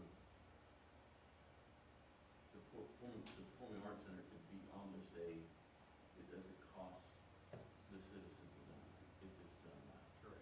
It's a no fiscal impact. Sports These are- complex, We need to reach out to, so in Hazel, we had a family there in the community that was very well off financially, and they built us a big huge park, or they built a big library, and then they built an amphitheater, and pavilion in a park, and we got a grant to build the rest of the park, and then they built this big thing, so we just need to reach out to those wealthy Robinson people. You know, a long time, have lots of money, and see if they wanna find stuff. I can get this. You mentioned Riverbend. I'm going back through the baseball with my grandkids. I went through with my own. Yep. And it's amazing me how much, I don't know the dollar signs they bring in, but it's $10 a person just to go see them. Every day. Yeah, Saturday and not a Sunday. weekend pass, Yep. it's Saturday. So me and my wife pay $40 a weekend to go watch them play ball. There's a You bunch pay that of in Waco, or is that? No, that No, goes it's to like- Riverbend, yeah.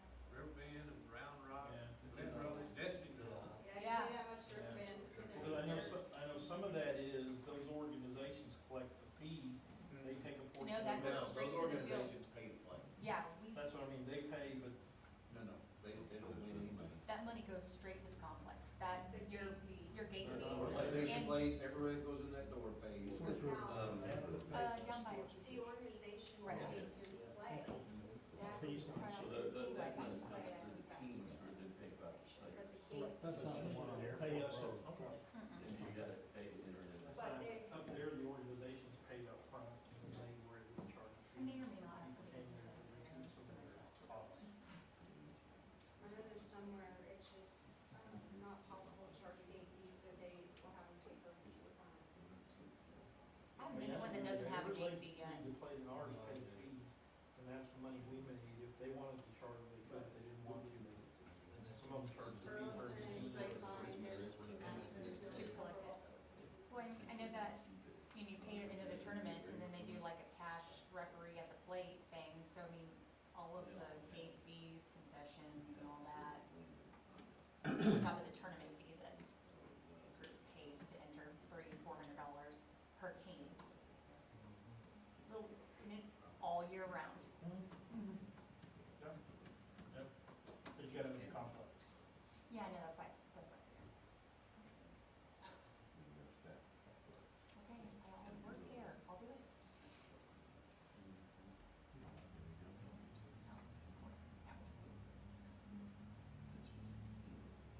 And you were gonna take time off, and now you're already working, and you No, get no, part of no, your that time was, off. no, I'm back to being at home. Are you already? Well, there you go, you got time to volunteer. That's what I'm You saying, just head this up. yeah, I'll run the concession stand.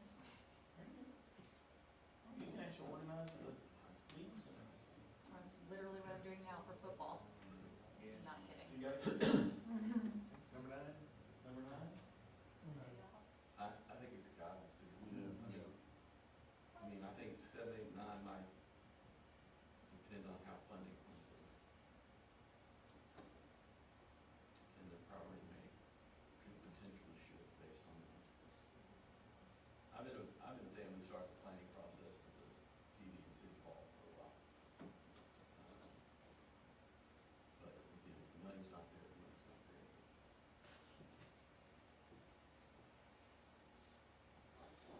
Any soft costs on what that would look like?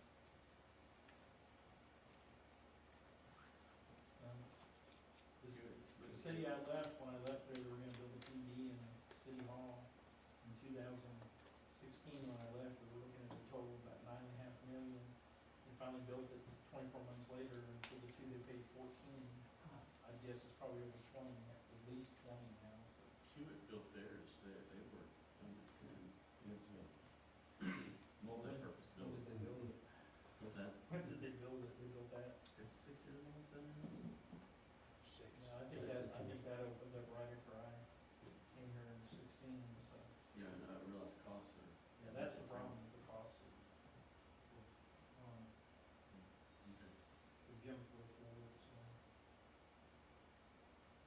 You know, if you, so the problem a lot of cities get into, which Robinson has done, is you build a city hall for what you need today, and 2 years, 2 or 3 years down, actually, usually by the time it's finished, it's not big enough. You know, you've got to plan to build a city hall with extra space in it to grow into, because I mean, if economic development kicks off and we start putting big buildings on with property, that's gonna increase the workload on staff and the staffing number here. And so, we're already at the seams here. So, the thought being, we probably need to be at least ahead of it a bit. I get that by the time it's built, it could be outsized, but, or undersized, but I don't know, if the planning process can be done, we go ahead and engage architectural firms, engineers, to at least get the soft get to where it's close to shovel ready, and then as development comes, you can start. You know, we can look at some preliminary stuff. We ended up there doing design build just because it was more cost effective, where you hire the firm that's going to design it and build it. But we can bring somebody and do but even the preliminary stuff isn't. Looking at Jordan back there, I think back then when we were doing our preliminary planning for all that, we probably spent $80,000. conceptual stuff, and kind of go through the process, figuring out how many square feet you need for everything, and going through all. And then we brought in, we did a fire station, it was really good, we did everything we could, we keep the costs down, we brought it in, and the city council goes, we don't make that exterior, what if we put brick on it? And I'm like, well, and so when the city council finished, we added about another $1.4 million to the cost of it. So, they wanted it to look really nice, so.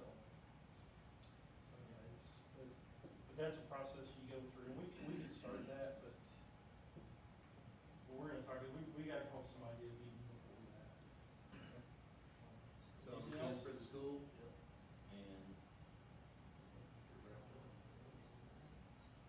Now, on the school, would that be taking some of their school property to widen the road? Is that what we're looking at? I think That it's was the my right thing to do, beyond it, for the elementary, for the primary, they got the frontage to give it. And you don't have to take that or even go after a citizen and see, hey, you want to sell it to us, maybe they don't. If the school wants a wider road, we gonna put that in, or they gonna put some money in? Or the next school has some room too? Yeah, I mean, The only one that doesn't is the intermediate. We got the drainage ditch and power lines right there. which is the intermediate. the They want- Old Road and, The one on Old Road, there. the one where in order to widen the road, we've got to buy all the houses on one side of the road. Well, unless they That's all. expand something towards the high school, towards the old ag. I'm talking about the pickup lines, like both of them are right by that like marquee, whatever, for each grade, and it, people just park right on that roadway. On Old Road. Uh-huh.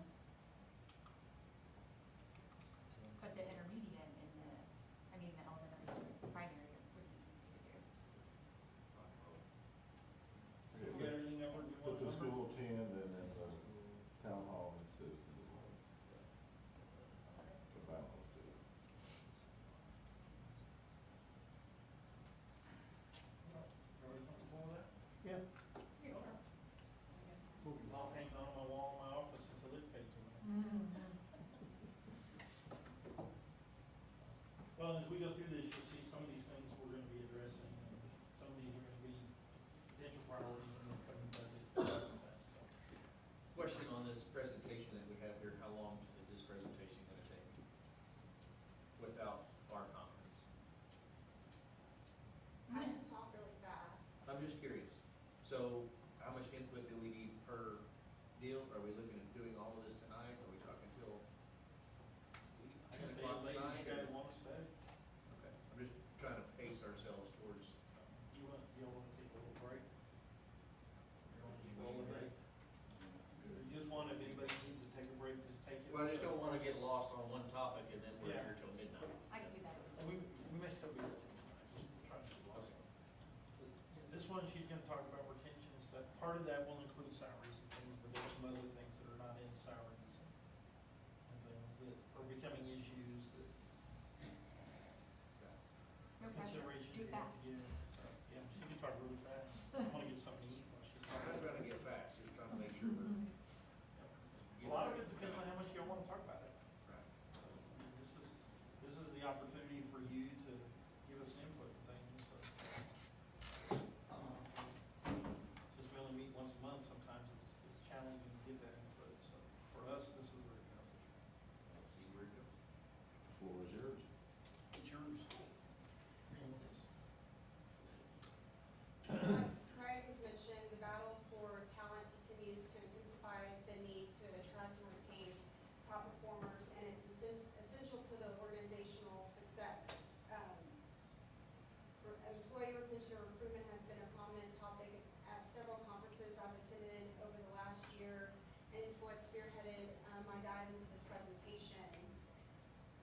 And it was actually after listening to the city of Keller describe the situation that they were finding them in, and it was very similar to the situation that we're finding ourselves in, where we're a small community, our tax base isn't as strong as some of the nearby cities, and so they were having a lot of their employees stolen from them, because the larger cities, they can offer better salaries. It's like they could never catch up. They were constantly falling behind.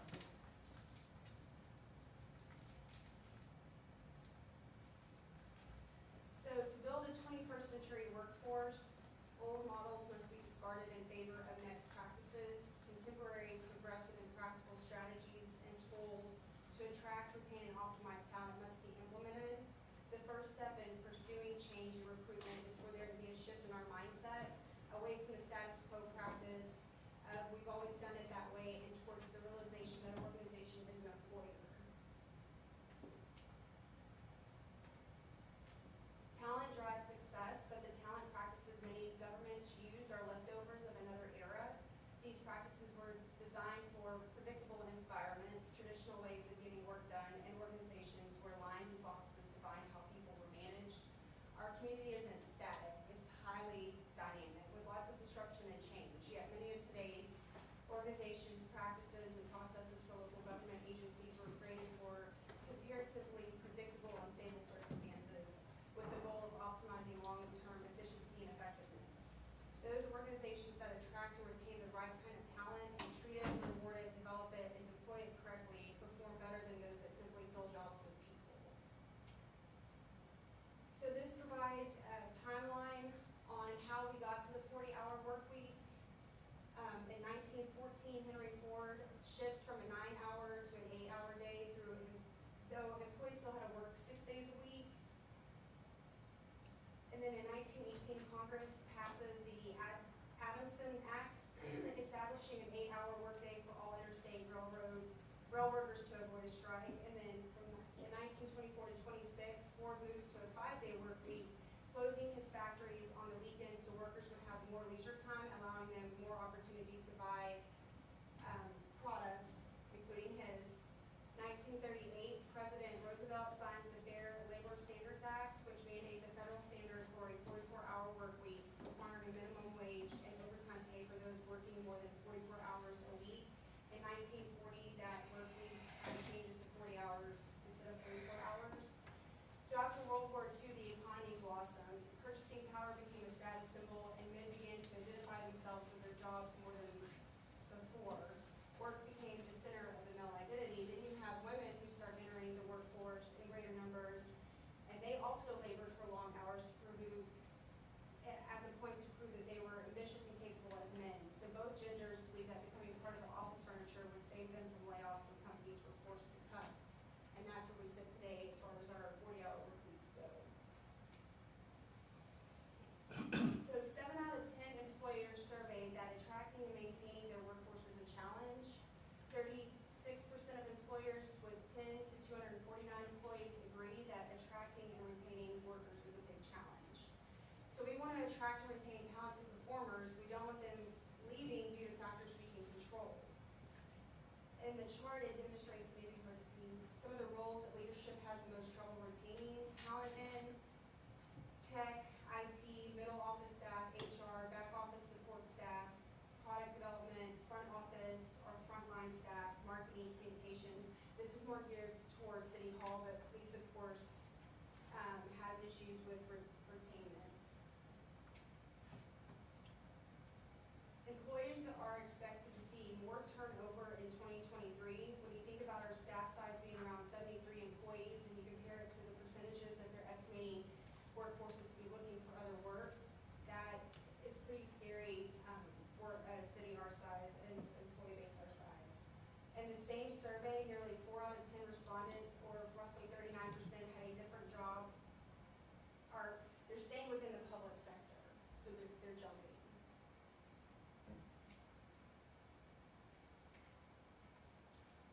So this just gives a better idea of why workers are leaving: inadequate salary, which we've talked about, perks and benefit packages that aren't competitive, feeling overworked and or unsupported, limited career advancement, a need for better work-life balance, lack of recognition, boredom, unhappiness with management, concerns about the company's direction of financial health, dissatisfaction with the company culture, and the desire to make a change, more compelling job opportunities at other companies.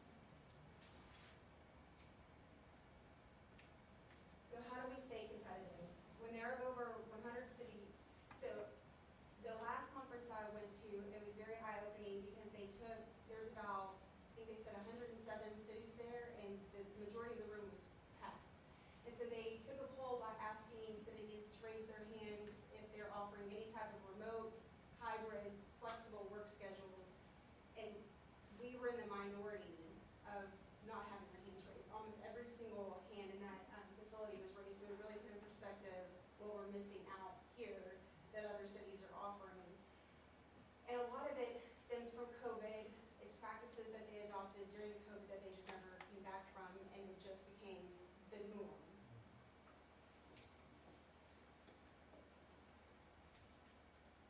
An emerging trend is branding, like Craig has talked about, and organizations, employers' brand is the way that the employers perceive both internally and externally. It's the organization's identity and reputation as an employer.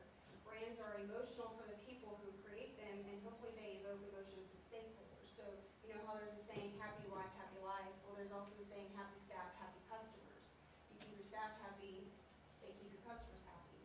In the business of applying knowledge to achieve results, which the public sector is most certainly all about, the fundamental difference separating an extraordinary organization from an ordinary one is the collective ability of its workforce. The savviest leaders are increasingly considering the benefits of pursuing a more focused approach to strengthening their jurisdictions or agency's employer brand as a magnet to entice or retain talent. According to a survey conducted by Mission Square Research Institute and Lead for America, 81% of respondents said the likelihood of them applying for a position could be based on personal recommendations.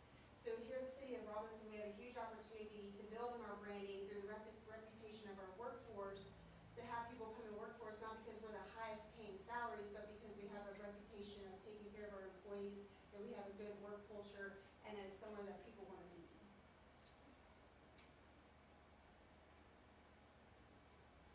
So this just gives you an idea of what the workforce looks like right now. Building a 21st century approach, this slide not only demonstrates the generational shift we're seeing in the workforce, but the mindset change that comes with that.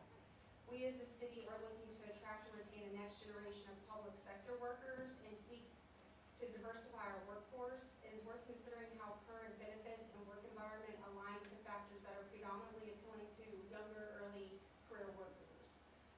Old models must be discarded in favor of next practices. Again, the contemporary, progressive, and practical strategies and tools to attract and retain optimized talent. So, millennials now outnumber baby boomers in the workforce. You have 10,000 people a day estimated turning 65, which is retirement age. Millennials are now the largest generational sector in the workforce. 10 years from now, they will make up 75% of the workforce. 22% of millennials want to leave their jobs due to the lack of work-life balance, and we're having Gen Z work their way into the workforce, and about 3 out of 4 of them want a hybrid work schedule. A national online survey conducted by Mission Square Research Institute and Reed Wall Research in October and November of 2022 assessed about 1,003 state and local government employees. It assessed their views on their job and financial outlook, motivations for working in the public sector, morale and work concerns, and job satisfaction and retention issues. But when looking at the chart, work-life balance was a major factor in attracting workers and retaining them in their current jobs across all generations.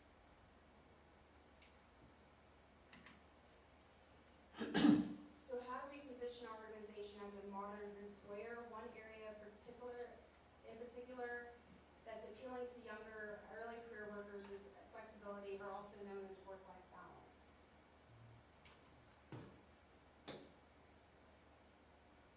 So flexibility is no longer a perk, it's expected. According to a survey conducted by Robert Half International, job seekers have made it clear that flexibility is a top priority, as you can see based on the statistics listed in this table. So 95% of employees want flexible work hours, 78% want flexibility in their work location, 50% of organizations that offer flexible work say that their approach is highly effective in bringing in new talent. 61% of employed American adults agree that they work better remotely than they do in the office.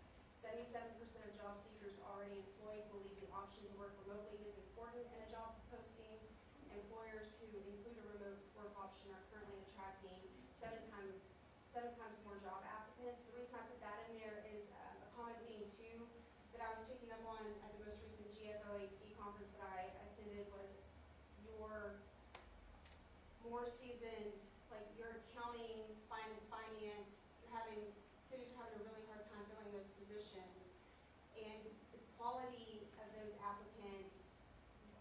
you're gonna bring from outside cities that require communities. So they're looking for the remote option where they can work from home the majority of the week and only drive in a couple of weeks. It broadens your applicant pool. 52% of the workforce is offering a hybrid option, with 20% accounting for on-site only. So not only is it something that employees are looking for, but it also leads to better mental health amongst your employees. Those with access to flexible work schedules, say 48% say that their work-life balance is excellent or very good, with 54% having the emotional support they need at work by being offered a flexible work schedule. More than 3/4, about 76% of respondents agree that workplace stress affects their mental health, leading to depression or anxiety, and 17% strongly agree with this. 56% of respondents overwhelmingly listed flexibility in their workday as the top way workplaces can better support employees. So these are top factors professionals use to evaluate jobs.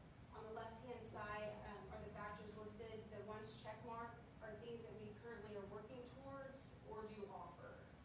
On the right-hand side, the most important factors for working parents, top of the list is work-life balance at 79%, salary followed with flexible work options.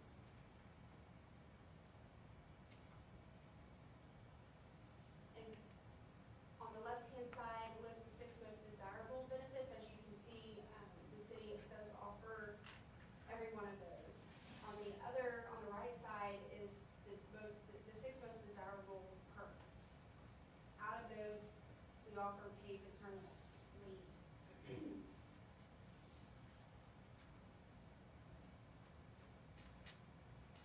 So human resource management quoted, creating work environments where employees are healthy, loyal, and productive may be the ultimate corporate hat trick. And quoted in New York Times, is a 4-day schedule can make it easier for caregivers, including working parents, to juggle their responsibilities, and the extra day off means fewer commuting days, which saves time and reduces environmental impact.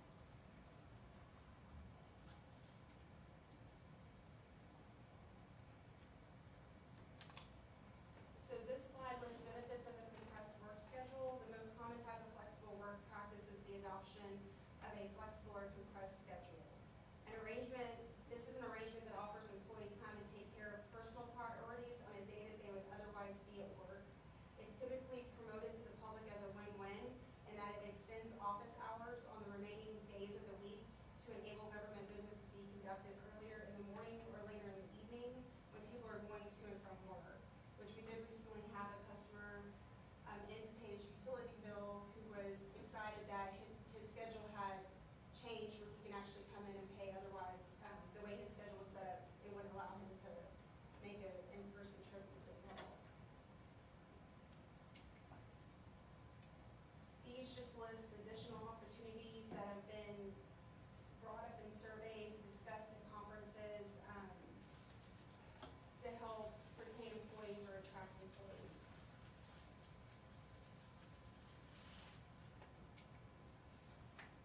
So we just did a real quick data analysis for the month of March. The first column shows all of the incoming calls. It averages all of the incoming calls for each day of the week that were opened.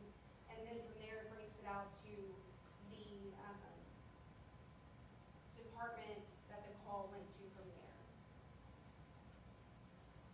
Take special note of Wednesday. The number there increases tremendously. That was cutoff day fell on a Wednesday of March, and then one of the Fridays was a due date for the month of March. So those are going to increase your numbers. So this table right here does an average of walk-ins for the month of March. These are people that actually came in person to visit City Hall. Again, some of the numbers are skewed because of due dates and cutoffs, as you can see in utilities. But this is showing about how many, the average of in-person visits we have to City Hall. So that wraps up my presentation. We want to be successful by choice, not by chance.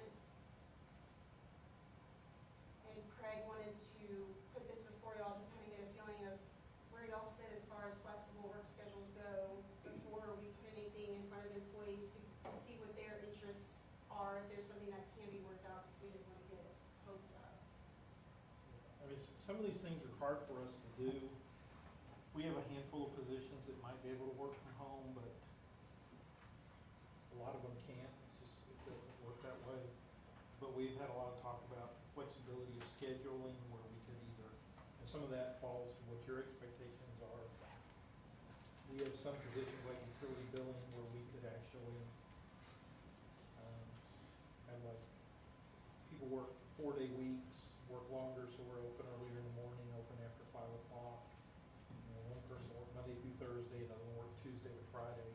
Other positions, we don't necessarily have that ability because we only have one person filling that role.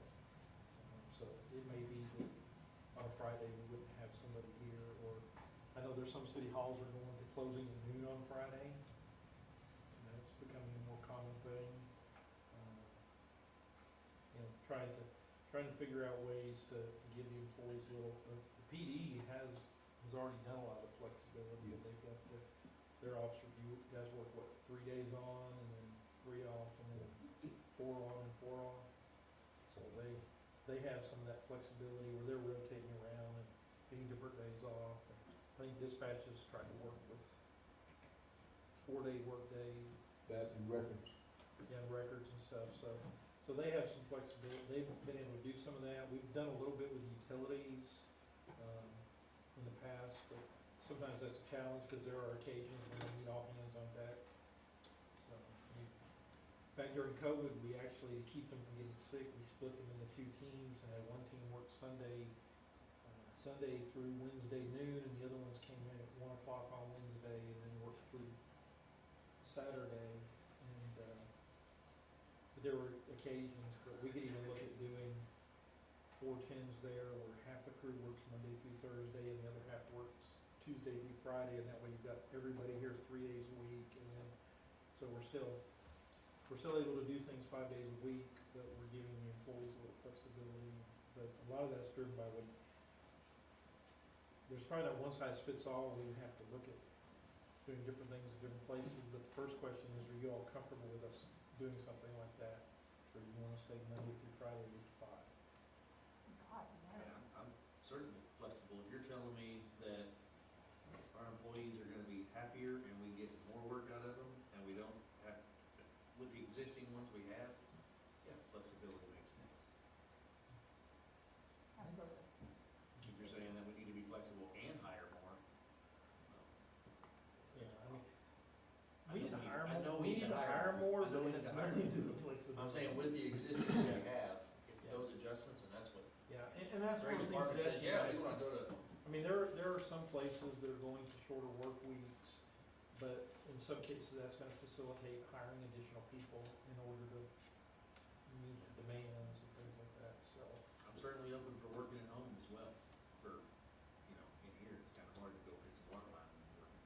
Yeah, 3 guys can't. We're gonna work remote in. Yeah.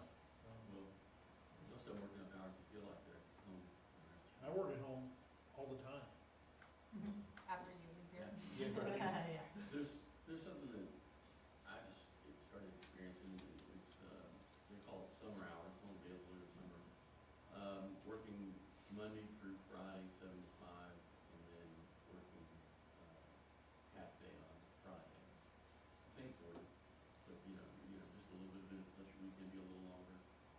And then in departments, not everybody can do that at the exact same time, so they would rotate it. So, there's a benefit, that's just something that I've experienced. Yeah. Well, I think some of it is we're exploring, we're talking about some things for cross-training opportunities, that if we could get some people cross-trained, like we only have 1 court person. And there's people who are gonna wanna come in, if City Hall's open, whatever days to take care of court, but if we can cross-train people to be able to pick that up, which is a lot more flexibility here at City Hall. We already have some people that are cross-trained for this, but we wanna expand that further. So I think that possibility too. I'm all for the flexibility, but the remote working, we ran into this during COVID when we shut down. We went from March to May in 2020, where all the teachers were remote, and then the next year we were pretty much all remote. And then we ran into an accountability issue. I was we had set hours that we had to be in front of our laptops, and some teachers never were there. And then they always had some type of excuse, so there could be an accountability type issue. How come you had X, Y, Z to do, and you didn't do it, you were at home, you know, well, the baby was sick, okay, that's granted, but you're always gonna run into that type of accountability. When most of the remote that happens now is salary staff. It's your higher level. Yeah, is our people that are at the higher levels, like Destiny will do that sometimes. Kim's had some opportunities where she's been able to work from home because she had something going on, she'd be at home. But she can log on and get on, and then people like me, I never not work, so.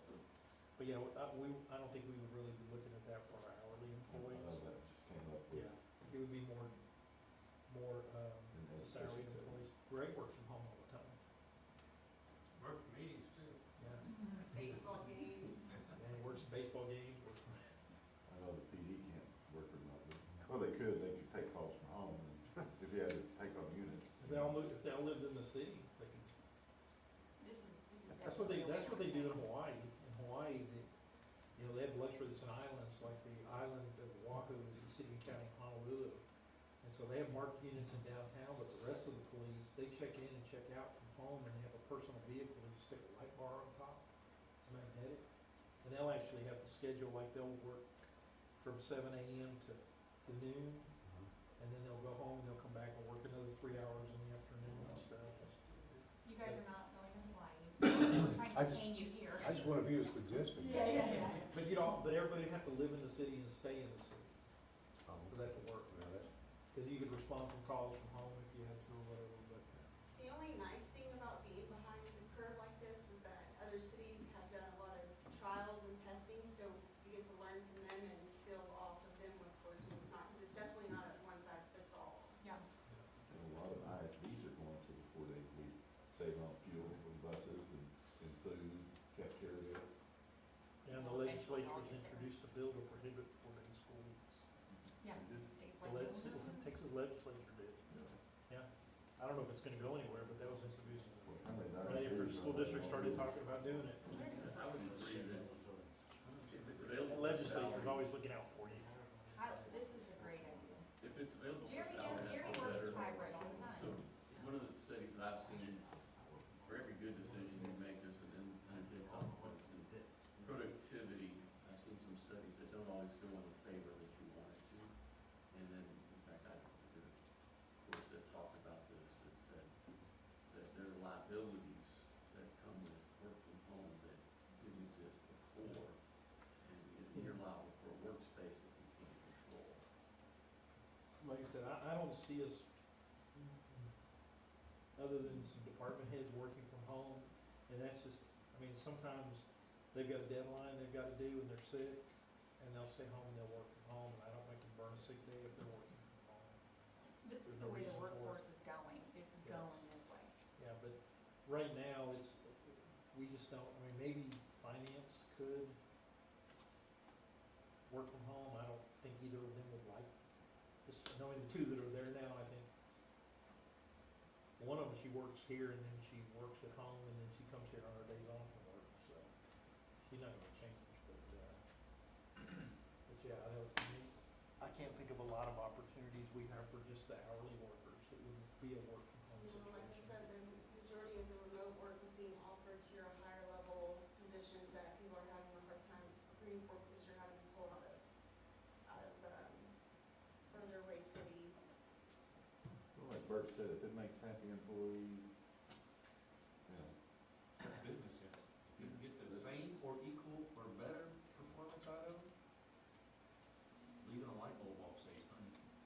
Destiny, you said something, I just wanna share this, because you said something about, your customers will never be happier, or something along that. I've always used in business, your guest experience is never better than your employee experience. So if you're not focused on how they do, and I come from a industry where you were surrogate mother and father, you were counselor, you were doctor, you were coach, head coach, assistant coach, cheerleader, you were a lot of things to those people.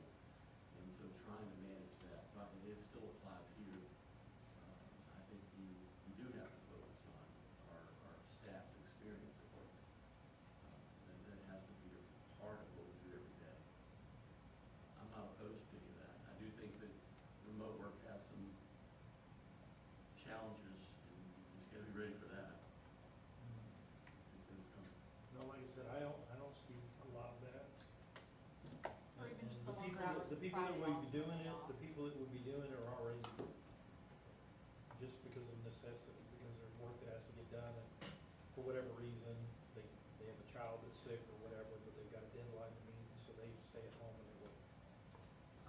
They can do what they can do everything they need to do at home, so.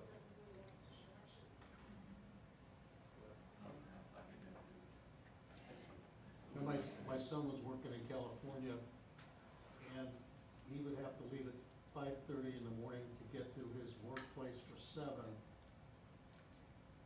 And then it's another 2 hours to get back the other way because of the rush hour deal.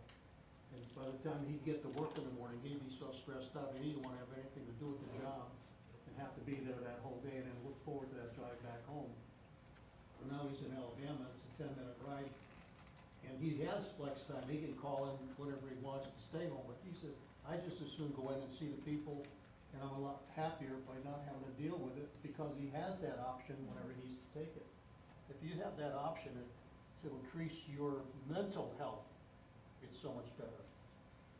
Even if it's the same job. If I worked at home too much, you'd all have to go out in the woods behind my house and try to find my body after a week. So, Well, they've spoken of isolation with students and mental health issues that students are having because they didn't get the interaction. I mean, it's,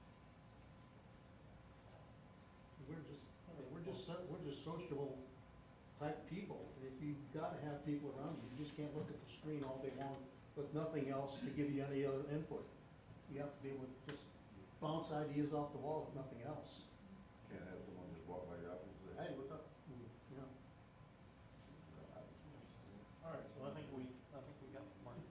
Our first step would be to try to survey our employees to see the kind of things they're interested in and work from building something there.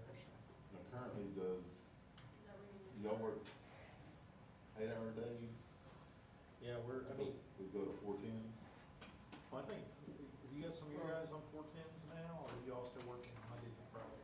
Yeah, we're still regular 8-hour days. I mean, think the split- summertime creates some challenges because the heat, they usually start earlier in the morning, but long days in the heat of the summer may not be the best thing for any of those guys. 8 hours in the heat's tough enough, you start talking about 10 hours in the heat. So, but we'll look at what they do. There's other times, I have given them the flexibility that they can start earlier in the summertime, so they don't have to wait until 8 o'clock when it's already pushing 90 degrees. They get out there early, but that's what I said, because of the variety of services we do, we can't do one size fits all. We have to customize it for various departments. Alright. Well, we'll move on. If anybody wants to take a break, let's take a break, but we'll move on to the next one. Is that where you wanted to start at? Wait, what? Is that where you wanted to start? Yeah, this is a good place to start. This is the next one. See, I did most of this presentation work. did a great job. Last night I had to do it. I have finished work. See straight from Washington. But, so salaries, like I said before, salaries is becoming an issue because everybody is just throwing money around right now. The police department seems to be where it's the biggest escalation right now, but we're seeing it really across the board. Kim just finished her salary survey last week, and positions that we have been in line the last few years, we're now falling behind, even though we did a 6.5% increase last year. Because there are positions that are getting harder and harder to recruit for, so they're pushing them up.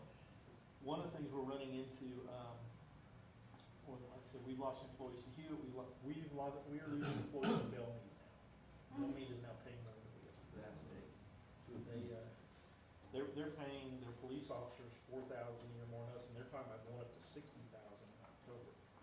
For starting. How much are we losing to Bellman? I mean, are we losing, is that We've lost- one? or We've is that lost 2 in the last, 2 employees. 2 Due in to the last. salary or what One- reason? Well, Yes.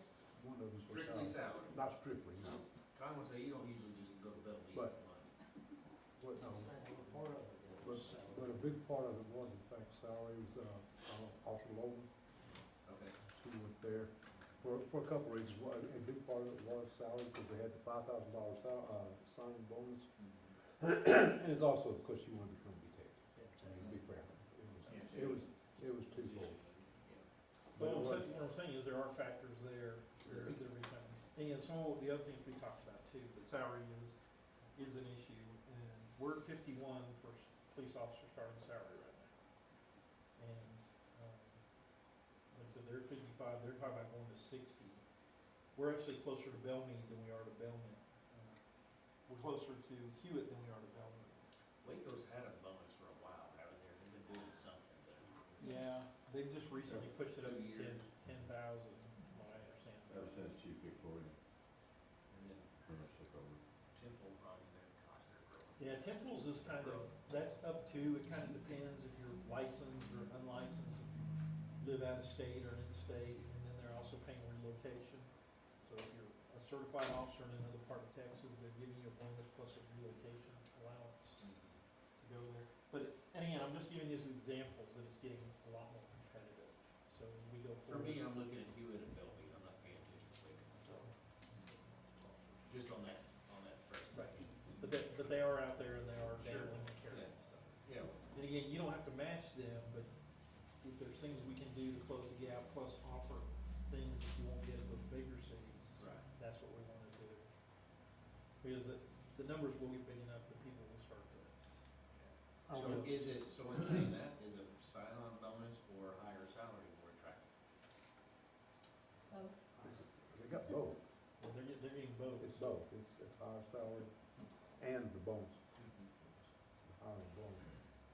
Does that go as well for police officers, for regular administrative staff? No, they're not offering any sign-on bonuses for administrative workers. Are they still recruiting and getting people from us? The non-police, Yeah, I mean, we've lost, our Hewitt, code enforcement, Hewitt took away our, court administrator, McGregor took away our billing supervisor, and, They'll make it comfortable. Bellmead took our code enforcement officer right after she got certified. and it was And I all think for they more paid money. they paid her quite a bit more, because they're Right, gonna it was all for cross-train her more to be an money. inspector. Right. I did their exit interviews and they all said, Robinson's a great place to work, but I'm getting more money.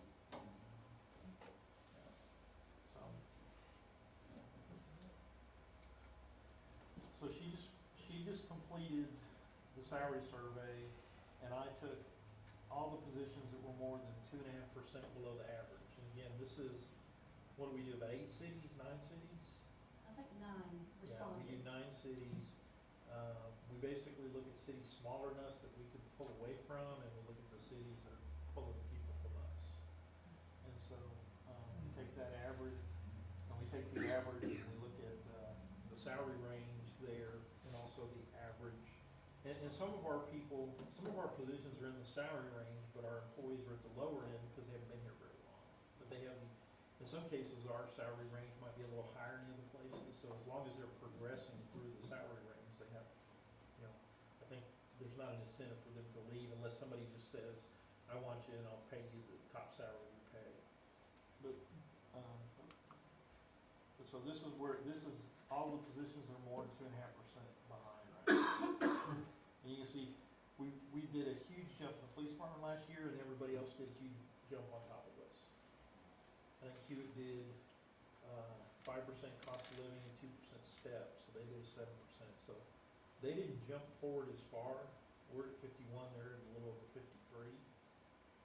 But Bellmead came back and did a huge increase. Woodway's one that we're not really in competition with them because they require the cross-training for firefighters. But this is kind of where all of our current positions fall. So some of the people in this room shouldn't be looking at this because I don't want them to realize they're behind the curve. They might go out and look for new jobs. But that's just kind of where we are. So as we go into this budget, you know, we're still dealing with pretty significant inflation. I've already talked to a few other cities, they're all looking at making some kind of jump forward. And if nothing else, we're gonna at least have to try to not lose the position we're in. So how do we do all that within the straps that we're bound by the states? That's the challenge. It's gonna be challenging, that's what I'm saying, I'm not gonna sit here and tell you we can get everybody up to average, and we can give everybody an adjustment, and we can do a merit increase, cause I don't think we can do all of that. But you can offer perks. So, we can offer perks, I mean, we're gonna have to do something with salary, cause if everybody around us offers 5 or 6%, and we don't offer at least that, we're gonna fall further behind. And other places will get more traffic. And some of these, the way they're jumping forward, if we don't, you know, stay, at least, you know, stay in the rearview mirror, they're gonna become more traffic. So that's gonna be the challenge going forward. And a lot of it's just gonna depend on, I mean, I've got some preliminary revenue projections, even with the 3.5% cap, that I think we can make some inroads, but it's gonna be a challenge. So I think it's definitely, we need to look at doing some of the things with perks to help. The other big concern is, and I don't have it on here, but healthcare. So TML Health sent me this really pretty glossy thing in the mail about 3 weeks ago, 4 weeks ago. Basically saying doom is coming, cancer care is up 49.6%, prescriptions are up 30%, this care is up, you know, this many percent. Basically foreshadowing for the rate increase that we're gonna be getting come next renewal. And so we'll probably be having to look at making some kind of adjustment to, in fact, in the brochure, they were really, really pushing HMOs about what a practical choice HMOs were and how more and more doctors are signing on to HMO networks and,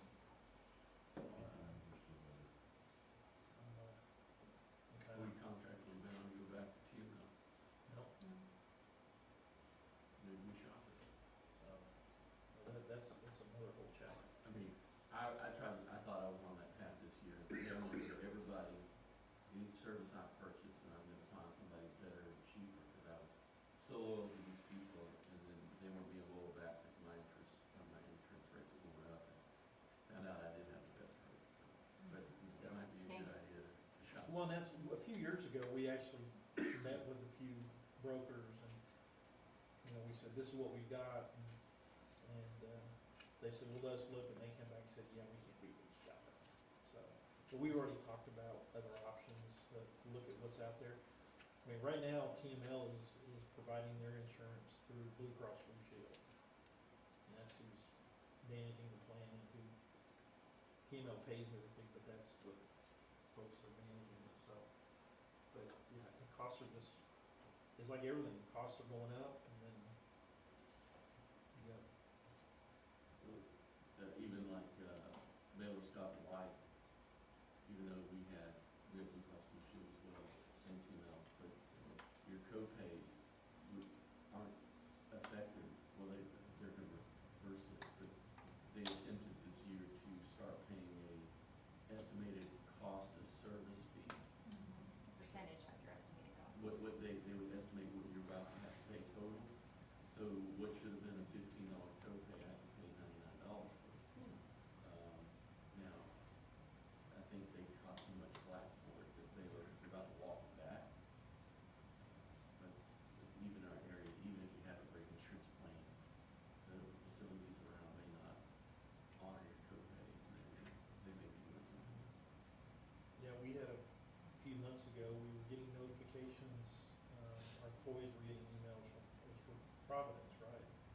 That they were negotiating with Blue Cross Blue Shield, and they weren't willing to sign new contracts, so they're basically telling all the employees that if you're on Blue Cross Blue Shield, you're not gonna be able to come to our facilities, and trying to get them to turn the heat on. And in the ninth hour, they got that fixed, but it was. Yeah, well, that's just a typical tactic, is to get all the patients riled up, because they're gonna have to go get new doctors, so. Well, you wouldn't have gotten doctors, because most of Baylor Scott and White, you can't, new patients are pretty hard, to get into these doctors. Yeah, so I mean, that's an unknown right there too. Maybe shop it just to, turns out, yeah, it's the best. Well, the problem is you go out for bids,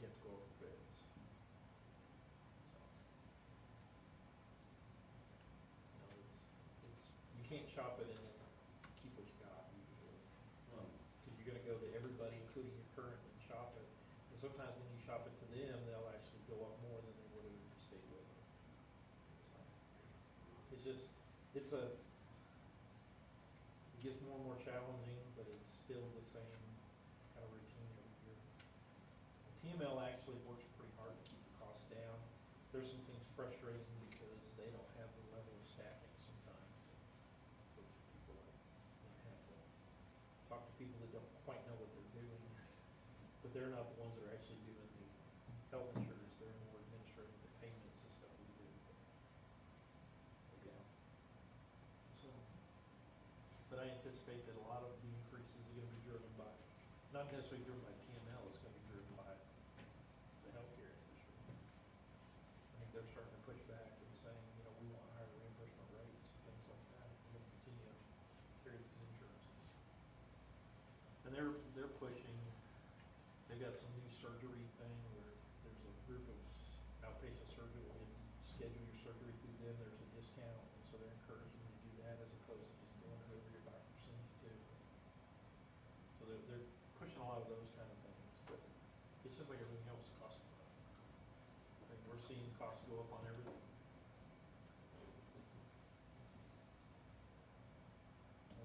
But that's just one of the challenges, but we are still, we'll do the best we can as we go through the budget process, which is already started, everybody's already got their budgets. The other thing I want to talk about was new and upgraded positions. So, we need another code compliance officer. We desperately need another code compliance officer. If we want to accomplish goal 4, it's gonna take more than one person. It's too much for one person to do. So, not to be proactive, one person is chasing compliance, that's all they're doing. And even then, it's not a very fast process, and, we really need to make more of an effort for voluntary compliance. The reality is, when you force people to clean it up, they'll ultimately do it, and then the next time you'll have to do it all over again, and they're not gonna keep it. Whereas if you get them to voluntarily clean it up, a lot of times that compliance is long-term, so.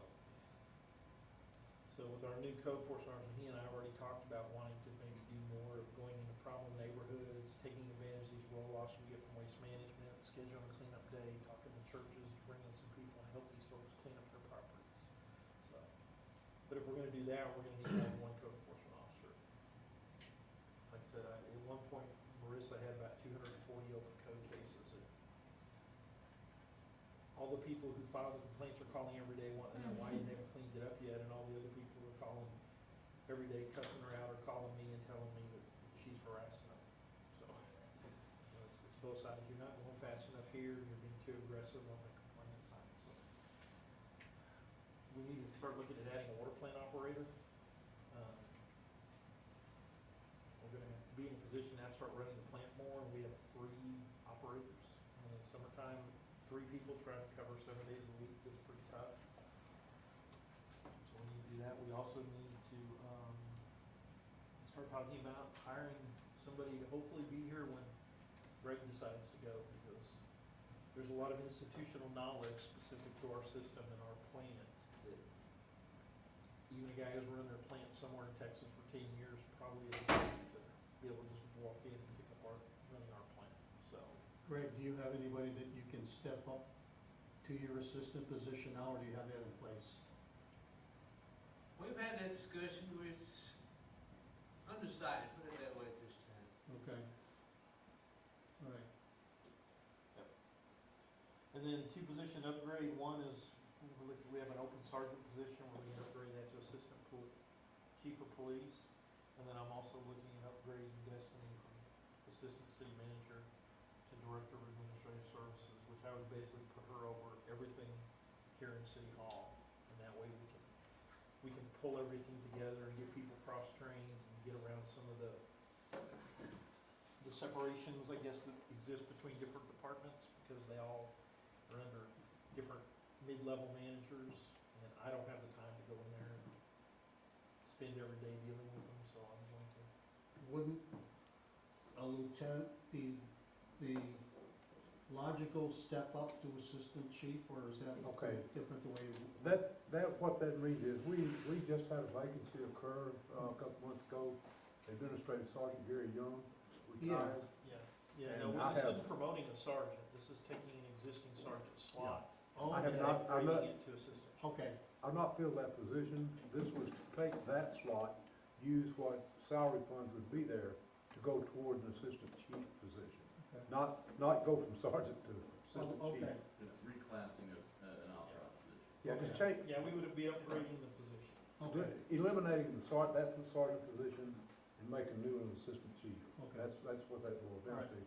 And it would do a couple of things. It would, one, it would give me a lot of help in running the organization. And the other thing is that when the time comes for me to leave, it would be a much smoother, easier transition, for a person that's already been there, familiar with the operation, just to move right in and take over. Okay. It's, there's not, what I, am looking at on salary, there's not that much difference between what the sergeant that was there was making, Mhm. up to what at least the lower end of the assistant police chief salary would be. Okay. The benefits and all would stay the same. In fact, they even go down a little bit, depending on who gets it. If it's someone from within, not. Mm. But if it's someone from outside, then you would have all the longevity and all the other stuff that goes along with it. Okay. It would not be a terribly expensive position compared to what we have right now. I'm just, unfamiliar with your progression of succession as to Yes, sir. spots. Yeah, Yes. It's not who's gonna go in, it's just taking, we'll have one less sergeant. Okay. Position, and so we're not adding a whole new additional position, we're just Adding a little more funds. adding more money and upgrading that level of that position. Explain a bit more. What we had a sergeant that was in charge of that, an administrative sergeant, and now we have a lieutenant that is supervising the criminal investigation division. Mm. And we have 3 people there. That's all this administrative sergeant was supervising as far as personnel went. So this is more effective utilization of resources and time. Okay. Thank you. And again, and just trying to become more efficient and better managed and get more out of people we have, Mm. the level of expertise, utilize the level of expertise we have, so. But we're not actually adding new positions there, we're just upgrading existing And positions. frankly, that position has not been missed. Any questions? Again, this is all subject on availability of funding and all that, but it is, you know, Well, things we're doing as we try to grow. Moving Destiny to a different title, obviously would accrue some type of raise, correct? Yes. And it won't just be a different title, it'll be additional responsibilities for what she does in-house. And then the sergeant position is not gonna be filled, we just add more funds to that position to create the chief. Yeah, to create a higher level position. So it's not really, We're not adding more people, we're just increasing the funding for positions to increase the level of but responsibility it for wouldn't people. still be that much out of the budget. But it depends what someone we're willing to work for. Will you work for peanuts? Do what? Will you work for peanuts?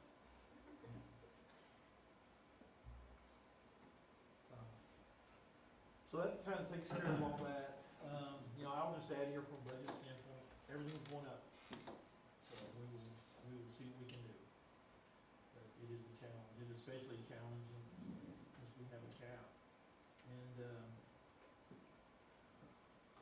again, we're, what's the, 20 days from the end of the legislative session. It's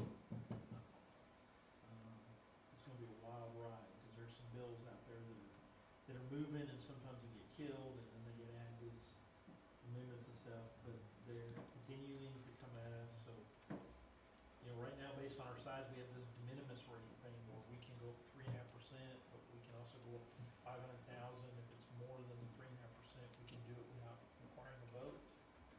They're gonna eliminate that this session. We're gonna be at 3.5% just like everybody else. And there's bills out there right now, I haven't seen a lot of movement on them, but there's some out there voter approved debt will go towards your debt service portion of your rate. If you issue COs, it'll go against your own operation and maintenance, which has a 3.5% cap. So there's definitely, they just keep coming at us. And then a lot of other bills that could potentially impact us financially, but those are the ones that are pretty big. So is the logic behind that legislation that we are already wasting lots of local money? We're out of control. Yeah, I mean, just, as I see it, I mean, we're trying to keep our head above water. And All that of us in locks this room into- are just wanting to spend as much money as we can. That's Well, that's the legislature's opinion of all of us, is we don't care about our residents, we just want to spend money. I'm just, I mean, I'm trying to gain a little insight to that legislation. We're trying to keep our head above water Yes. and maintain Every current city in services. Texas is. But with that 3.5% cap, voter approval required, on bonds and COs going against the O and M, you lose any ability to grow. Period. I mean, you won't even be able to manage and maintain the growth that's coming your way. If you get one of these growth spurts, like North Texas saw, you wouldn't even be able to keep up with services as fast as that rate, because the businesses that are coming, the demand will be here before the revenue gets to you. We have a 3.5% cap right now, and inflation over the last 12 months has been over 5%. So how do we reconcile that? It used to be, you know, if you go up to 8%, and then the voters could petition it. It wasn't an automatic election. They didn't even say, we're gonna make an automatic election at 8%, they said, we're gonna do it at 3.5%. So yeah, it's gonna be really tough. I don't understand how you do, I mean, just taking, infrastructure, water department, that takes any plans that we have for an expansion out, puts it to a vote. Well, now, so utilities are different. I mean, we Utilities are issue COs for utilities, that's kind of the norm here in Central Texas. You can issue revenue bonds, but they don't take voter approval or voter petition, because, the difference with it is revenue bonds, you have to have a bond reserve. So you have to set money aside, and it's not dollar for dollar, it's a percentage, but like when I was at Azel, we had, I think our annual debt service payments were about $4.5 million, and we had like a $1.1 million bond reserve. So which you don't have to have that with CO, so I think that's why Central Texas is not done. But if they do these things with COs, we may have to go that way. But streets, city hall, PD, Certificates of obligation, their debt we can issue without voter approval. The voters can petition it, and if they submit a petition, then you have to have a vote, but it's not automatic. but that legislation prevents us from tackling street improvements at the rate that Trinity is. For property taxes, when we need streets, we talked about some other options there, so. But yeah, I mean, it's gonna be really tough. And then you add to that, Senator Birdwell's introduced a bill that cities cannot use property tax funds, including funds from a TERS, or economic development incentives. So like McGregor, everything they fund in McGregor, they basically give those big companies back 50% of their personal property tax. And they write them a check every year to give it back to them. They'll be able to do that. Well, that probably had a lot to do, not just specifically with that, but the gap distribution where that city Yeah, but see, that went all was, in. that was 25 years, they could be, but they're just gonna say none, you can't give any. I knew there was gonna be some recourse for the. Not for 380, you can still do abatements, but you can't do 380 agreements, which is what TERS operate. Because TERS, you don't wanna do abatements, you wanna give them back, like you give them a grant back of a percentage of their property tax they pay. There's an incentive, but that bill that he's introduced, and it's got some momentum in the Senate, I don't know if it'll move in the House, but it's moving in the Senate. Those are limited to just municipalities, they don't, the state still operates with them, or something similar, just called something else. But, yeah, it's, and I don't, I think part of it is the folks at the state level just had this, they have really bought into this, you know, Texas is doing so well because we have low regulation and low state taxes. But they're not accounting for the fact that the deals that cities are making to bring these big businesses here that would not come here. There's other states that have low taxes and low regulation. And they're offering them a chunk of change. It's just we've been able to offer them a bigger chunk of change. But if we can't offer them that anymore, they're not all gonna rush to Texas anymore. And they don't seem to understand that. I mean, there's different groups down there lobbying, TML's lobbying, economic development people are lobbying. But they're trying to push that bill through again. Well, none of us will be able to lobby anymore. We won't be able to pay dues to an organization that lobbies. The only people that will be allowed to talk to the legislature will be elected officials. Anyone who's being paid by the taxpayers can't lobby. So, like, I wouldn't be able to contact Doc Anderson and say, Doc, we really need this, we need your support on this piece of legislation, because that would be considered lobbying. You guys are in the call. So, this is like the sixth session in a row they're coming at us with this. They're eventually gonna get passed. They just keep bringing it back every session. Last session, it got killed at the last minute on a procedural thing in the House, or it would have passed. So, yeah, it's getting tougher and tougher to do this job, so. But we digress, so, so City Hall, so we're out of space. We have no space. I mean, I could use we could use a full-time purchasing person. That would take a tremendous amount of extra work off of all these department heads that have to do all their own, they have to get all their quotes, or they have to put together their formal bids and send them out. If it's more than $3,000 by state law, we have to get 3 quotes. We have to contact at least 2 historically underutilized businesses and all that, just to get a purchase over 3,000. If it's over 50,000, we have to formally bid it. So we have to put together a bid document. We have to put it in the newspaper. We have to take sealed bids after 2 weeks of advertising, and then go through that. So Is it 3,000 or 1,500? do it now. Is it 3,000, the threshold 3,000 or 1,500 for bids? The state law is 3,000 for quotes, 50,000 for formal bidding. Now, there is a bill there to push that up to 100. That would be great, because 50,000 is really easy to reach anymore. So, but It's a good remote position. but yeah, but we're getting off it. But point is, there's some other positions we could add. There's no room at City Hall. I mean, we have no additional office space. I don't really know where to do it. We have we have this room that gets used a lot for training, but it's also court, and we have meetings, we have the conference room. There are times when we're having to, this department's got it reserved, this department's got it, and trying to find where can we have we've got somebody who wants to come in, and developer wants to come in, and there's 8 or 9 people want to come in and have a meeting, and trying to find a room that we can have a meeting and stuff. So we're having some real challenges here. Our planning and inspections office, we're getting ready to interview this planner. One of my big fears is we're gonna take him back and show him the office, and he's gonna say no. So if any of you have ever been back to the planning offices, it used to be a storeroom, and they turned it into 3 offices. And the doors are actually metal front doors from houses. They've actually got a threshold. So, Jordan loves it back there. But yeah, so, I mean, that's just one of those things, and I don't know that we can wait till we build a City Hall. I mean, Destiny, I've talked about office rental space, that, was it QBC, the old, QBI. yeah, the old building there, there's a sports thing there, they've got some office space, but I don't know how community friendly that would be for people, like if I put the planning department over there, or something like that.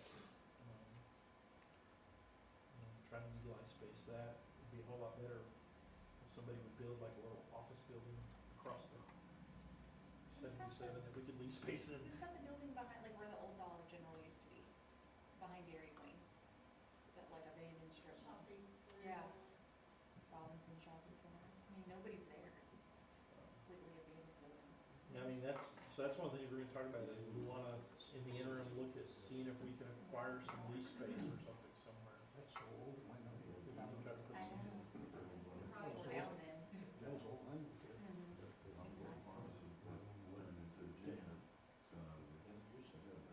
QBI move out, or they close? I think if we stay along 77, Spectrum did run fiber all the way down, so we could probably get a fiber connection So the old pharmacy, pharmacy place. pharmacy and for utility billing, Mm, you gotta drive a window, I guess you're good. pay your bill here. Mm. Yeah. That's the other thing, if everybody would quit coming here in person and clean their bills at home. People have not heard about bill pay or online paying or Is that having your account $10 drafted or fee, all the that $10 stuff. charge or whatever it is? It's amazing how many people 3.2%. can't even carry their I still payments hate up it. here every I day. hate it. I'm not gonna pay.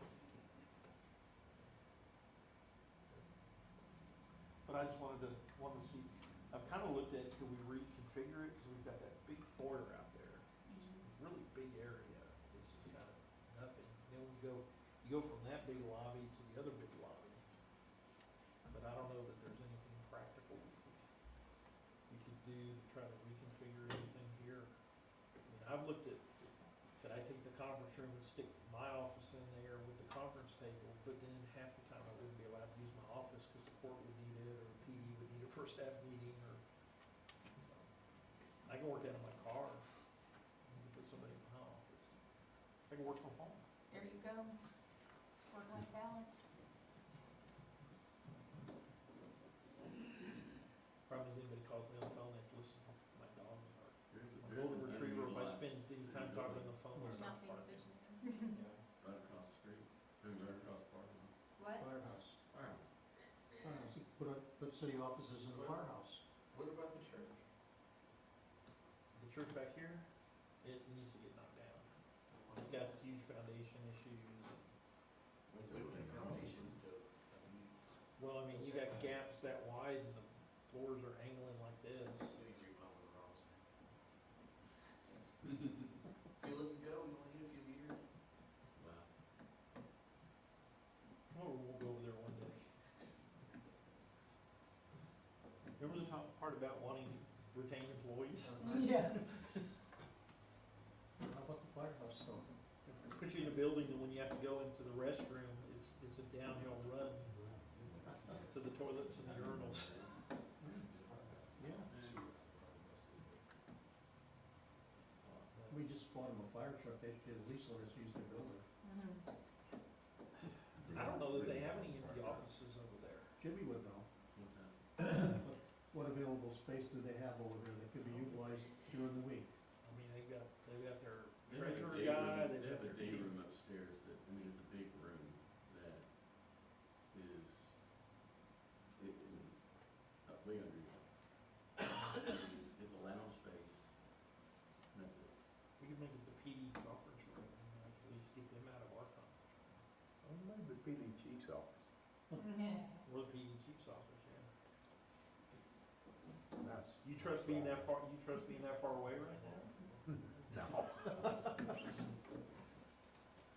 mean, you haven't even got your first official day yet. I know, I know. I didn't retract that. No guts, no glory. So, well, it's just, No we job. have to start thinking about it, because it's, I mean, I don't think I'm gonna have money in the budget to add positions now, but it's getting to be a real challenge. And, even the space we have isn't, like I said, utilized to the most efficient way. So what are we saying here, Greg? I mean, so what are we thinking now? I think we're gonna have to look and see if we can find some alternate space. I don't know. I mean, there's a couple of companies out there that build modular buildings. Do we wanna look at a modular building that we can set on the property behind us for a period of time? Not a mobile home, but an actual modular building to sit on a foundation. And, You can do like the ISDs, just bring in the portable. well, our ordinances kind of cover the portability stuff. The school's kind of exempt from it, but, How do we do that? what? We run against our own ordinances. No, we allow modular buildings. Do. Yes, but they have to be on a foundation. Okay. Yeah, no, it'd have to be on a foundation, but a modular building on a foundation would be more affordable than building a new facility from the ground up. And then it would be something you might have the flexibility that when we do something, we could relocate it to one of the other facilities for office space. So maybe something like that to consider, but before we spend a lot of time looking at options, I just wanna see if y'all would be open to something like that. Well, this foyer and the foyer in the main part is really not big enough to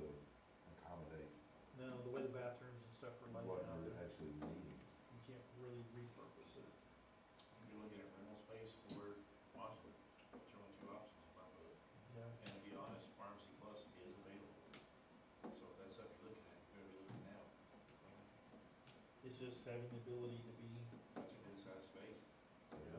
It's bigger than this city hall. you know, are they the kind of landlord that would, We work with the Modify it. manager quite often. because I know a lot of the properties here, when people go to rent them, they say, well, you have to do all the improvements, they don't do like a, Well, that would all depend on how long your lease is. And what the lease amount is. I mean, it's either, you pay for it one way or another, right? yeah, oh no, I know. So you're either paying it in the rent rate or you're paying it outright yourself. Considering the price of putting a slab foundation in now, the price of concrete, you'd be better off doing rental. Well, I think you have to look at when are we looking at actually doing the move here? When is the plan for this? Truly, the vision for this property to start going? Are we talking 5 years, 10 years? I think at least 5 years, yeah. So, then I mean, I would be weighing the option of what the rent cost is. Rent's gonna go up every year, or probably in your triple net agreement that you're gonna have over there, that you, triple net. And then versus what the cost is on those slabs and modular buildings. So you're gonna probably need a couple modular buildings. Well, you pour a slab, and then we do the expansion, and have to tear that slab out to, You need sewer, water ran over there, Yeah. which we got equipment for that. I mean, we got I mean, the sewer, permit's probably sewer and water's expensive. available.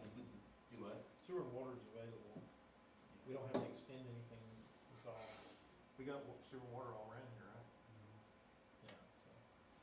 Pharmacy Plus, being a pharmacy, it may have a ball party there, for, if you need utilities over there. But No, the place got, robbed by knocking through the walls, from the cleaner next door. Yeah. I would actually, if Safe. we're gonna move somebody off, I would probably look at moving planing and inspections and something like that, because some of what we were talking about with all the cross-training would be contingent on billing and court and all that being at this In a location. secure location. Yeah, so, I think it would give us the ability to, and then if we did, Drive out window. add like a purchasing person or something like that, they could work from anywhere, because most of the day they'd be on a computer and on a Let's phone. put a big Or safe. remote. You're talking about just planning, the Or planning, remote, yeah. planning and development, move that?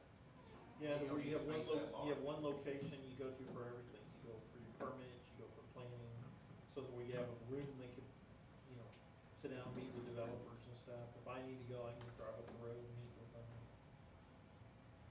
That'd be great to make it look at that nasty house that we live in, Christie all day long.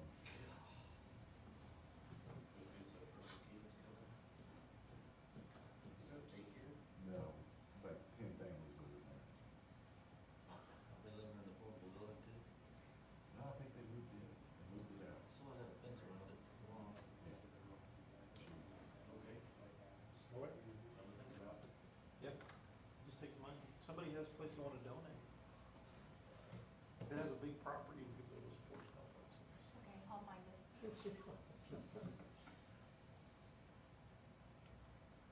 So streets, so some of the challenges we're dealing with streets. We've been doing the reconstruction projects, which we've been throwing some reclamation in. And we've been doing some chip seal with the county, and then David's guys have been doing some chip seal too, but most of the chip seal he does is just doing the second course on his street the county's done, because he doesn't really have the equipment right now to reclaim or do that. The county has put us on notice that after this year, they're only gonna do 1 mile a year, so that is not gonna allow us to keep up with what we need to keep up with.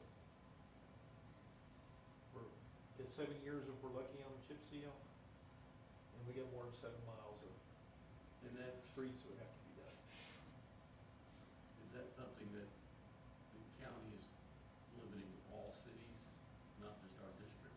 That's my understanding, or at least our precinct. Yeah, because, just because they have a certain amount of their own roads they have to do every year, and they're finding that if they wanna do something for each of the cities in the precincts, I mean, they could come back and say, we'll do 2 miles, but then we'll only do it every other year, we're still back to basically 1 mile a year, so.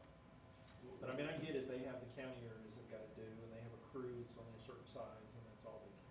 What about a cooperative agreement within other cities in the precinct to help fund an expansion for the county? The downside of the county is they won't do streets that have utilities in it, so if there's Yeah, we're valves installed.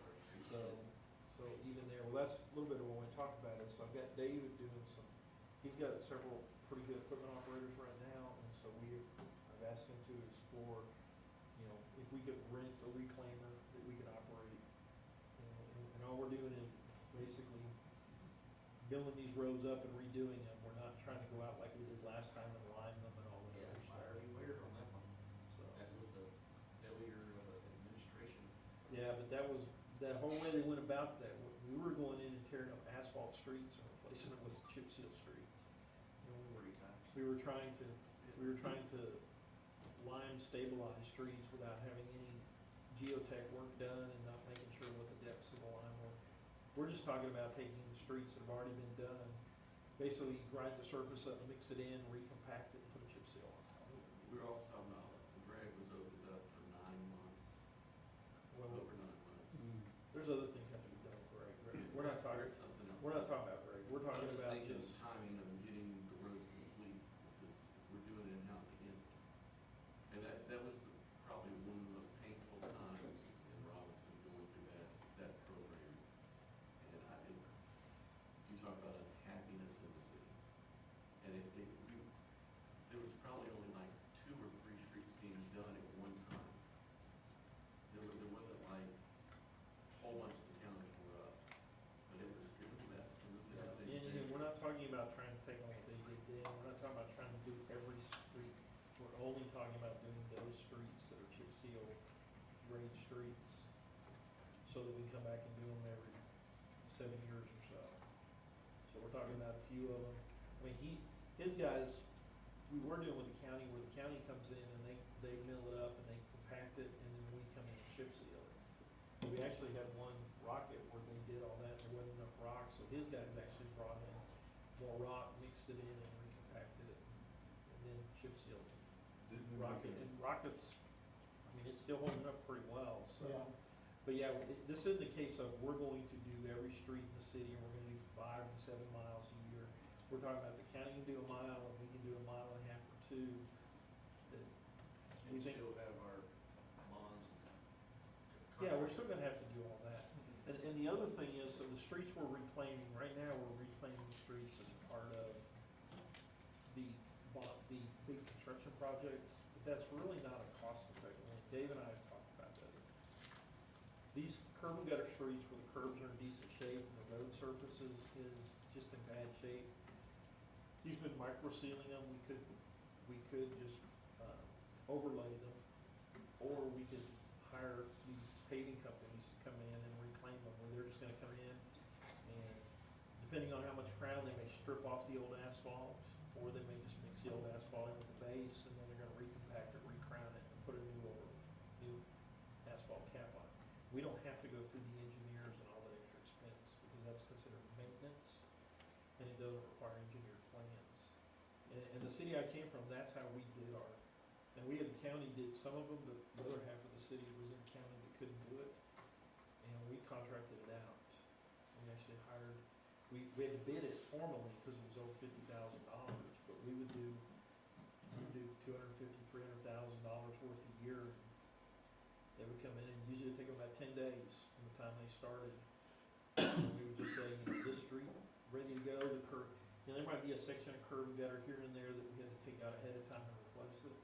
They would come in and they would just mill that street up. We'd have a geotech report, put a little concrete in, mix it in, compact it, let it cure, and then come back and put asphalt over it.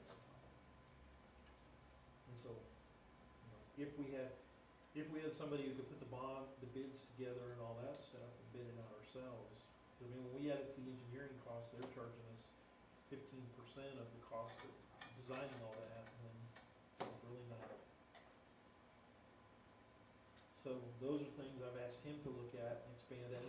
We may end up having to add a little more street department staff going forward over the next couple of years. We may have to budget for renting certain equipment if we do the chip seal stuff ourselves. And so that's kind of where we come into the fees, the money. So one of the things Waco is, I don't think they've approved it yet, but they're playing with is a street maintenance fee. They're looking at developing a $7 to $9 a month fee that they're gonna tack on their water bill. And they're gonna charge it to all their customers, and it's gonna go into a dedicated street maintenance fund. And they're gonna use some of it to issue debt because they have a whole lot more utility customers than we have. But it's an actual dedicated fund, you know, talking about that 3% cap, how do you deal with that 3% cap and still do streets? That's the way to do it. You know, if we had the availability in the tax rate, we could do street maintenance sales tax, which is what I had in the last city. We had a quarter-cent street maintenance sales tax that brought in about $450,000 a year, and that's what paid for all this. Let's say, so doing a fee based off what Waco's proposing would bring just under $500,000 annually. That, right now, the street maintenance budget is a little over $400,000. It would, if we did the minimum $7 based on our total accounts now, it would about double our current street maintenance. I think I pushed, last time we had the street maintenance budget discussion, I was like, it probably could be $3 million a year for, you know, a decade and still not catch up, but, man. So again, I've been kind of waiting to bring this up to see how it's received in Waco, but they've not moved forward with it, so I don't know how it's gonna go. My experience in Azle was, again, it was a sales tax, but we had to renew it every 4 years. The first time we put it up for vote, it got like 51% of the vote and it passed. Every year since then, it gets 80% or more. Because people see these dollars are being, only going into this. These dollars aren't being diverted here or being diverted. And you can create something like that by ordinance that says these dollars have to go into a separate fund and they can only be spent on street maintenance. You can't build new streets with them. Saying this is funded by street maintenance fee Yeah. fund. Yeah, we used to put up signs saying this street's funded by street maintenance sales tax. Every project we did, we had a set of signs, we put them on each end. I honestly, just hearing that, it could be the mechanism that, Bert said earlier, we're never gonna get to the end of that street list. I mean, we've been talking about some of these streets since I've been still on the street list.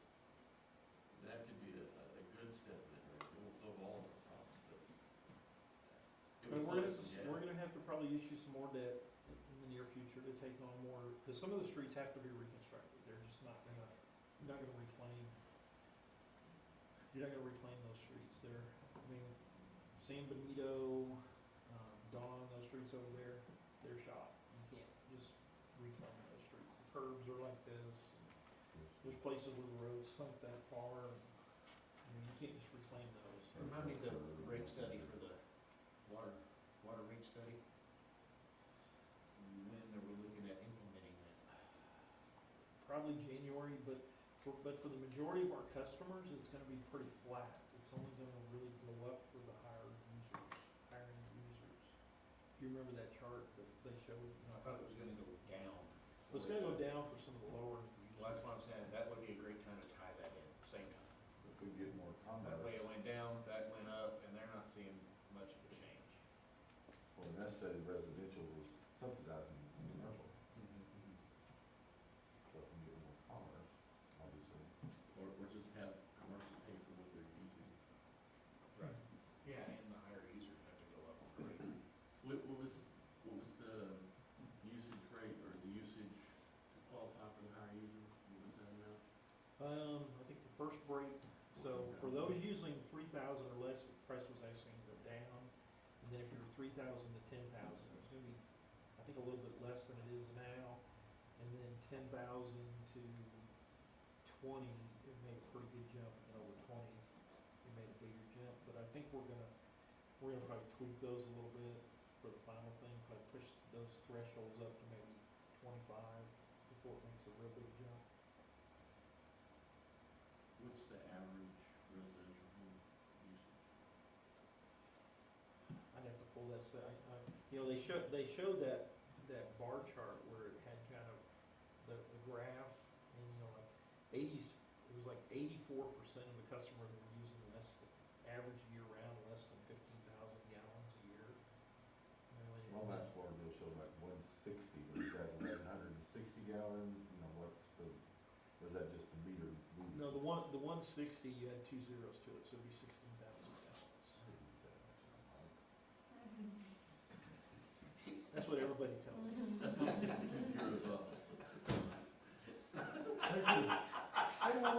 16,000 gallons. Do you have a new meter? Huh? Do you have a new meter? No, I got one that's still. Gotta go up with a new meter. That's, I was gonna say, you might be That's using, fine, I was might be gonna using assume. 18,000. I was, hey, that's I was fine. leaking on the city side myself. Well, it won't, We if can it's get him leaking on set the up with a city side, it new won't meter. read on your meters. I was thinking about doing a pool, but we're just coming to house. It's gonna- Well, I I get 5-gallon buckets in the pool, just dump it in the toilet when I'm done. It flushes itself. So I use about, when I'm not running my irrigation system, I use about 7,500 gallons. If I run one zone one time, it's about 6,000 gallons. Let's get back to the streets. Yeah. So, yeah, but yeah, it's a good idea. So, and the reason I want to introduce this is David's gonna try to propose some of this in the coming budget. We're gonna see what we can fit in this next budget to at least, as a pilot program, maybe try to, maybe we take a couple of smaller streets and they rent a reclaimer for a period of time and we'll go in there and let's get an idea of what we can do and how long it's gonna take. And I would add one thing to the street maintenance fee, if this is the direction we intend to go, I think when Matt first talked about town hall meetings, Well, I was gonna say it'd be a perfect topic for a town hall meeting. we stack this, and if we're all behind it, we gotta put it out there. I mean, we would have to champion that like nobody else's business. I'll make the road signs, Well, street if you maintenance remember fee, the road. town halls we had with the, when we were trying to figure out, do we issue COs or we have a bond election for streets? We'd have a huge turnout. But once we laid everything out in front of everybody and they saw the numbers, the question you all asked them was, do you want us to have a bond election or do you want us to issue the debt and move forward? And the response from most people there was, that's why we elect you to make those decisions, issue the debt, move forward, and so you all were comfortable doing that. So I think if again, you're not gonna get huge turnout, but if you at least get some turnout, those people will get on social media and people start Word of mouth. going on and they'll correct them or put something in there. Give the Facebook warriors something to think about. Right, and part of that town hall meeting, I would like for us to have some kind of presentation that really highlights what has actually happened as far as street work. Because again, like you said, people act like it didn't happen. Yeah, we haven't we've not done anything on streets yet. But the people who, I've talked to a lot of people who live on these streets, and it's painful. Yeah, But they love where they're at. when they're finished, they're all like, oh, this is nice. They look Up great. until then, they're miserable. And I think that has a lot to do with, how people are going to maintain their properties. After they see us do this work and they're enjoying that, they're more inclined to reinvest in their homes. And we can see some of these neighborhoods start to turn a little better. I just think if we do this, we've got to go all in, town hall meetings. We've got to have, presentations that really sell what we have accomplished with the street program. I think it'd be a good Every one of us combination. has to get behind I think we can even, we're talking about doing a survey, I think it's something we can incorporate, because so the survey we're looking at trying to do, we're actually gonna try to do a real scientific survey where they randomly pick people so you can actually draw conclusions from it. If you put a survey online and anyone can join in, the same people can get in there and respond multiple times, and it's not really a representative sampling. So this is where they will actually go out and through some random number generator, come up with the number and take, get our billing list and take every 5th customer or however they do that. And they'll do a sample size big enough to be statistically accurate and they'll send it out. And so you can actually draw a little more comfortable conclusions from that type of survey versus just saying, here it is, everybody chime in, because those tend to be just the people that are against everything. They want to jump in on those or you'll get people who'll pat it, they'll get, people they know to participate and things like that, so we can definitely ask that question there. Would you be willing to consider, I think we do town halls too, but I think it's something we could put out there. Would you consider a fund like this if it was dedicated only to maintaining and improving the existing streets in the city today. So it wouldn't go towards necessarily building new streets. That would help us stave off that list. Okay. Alright. So we mentioned this a little bit, but I wanted to just bring this up with Drury Lane. Does it mean it's fuzzy or is that fuzzy? Yeah. So Drury Lane goes to here, it's this nice, real nice subdivision. And then from here down, it's kind of a chip seal road.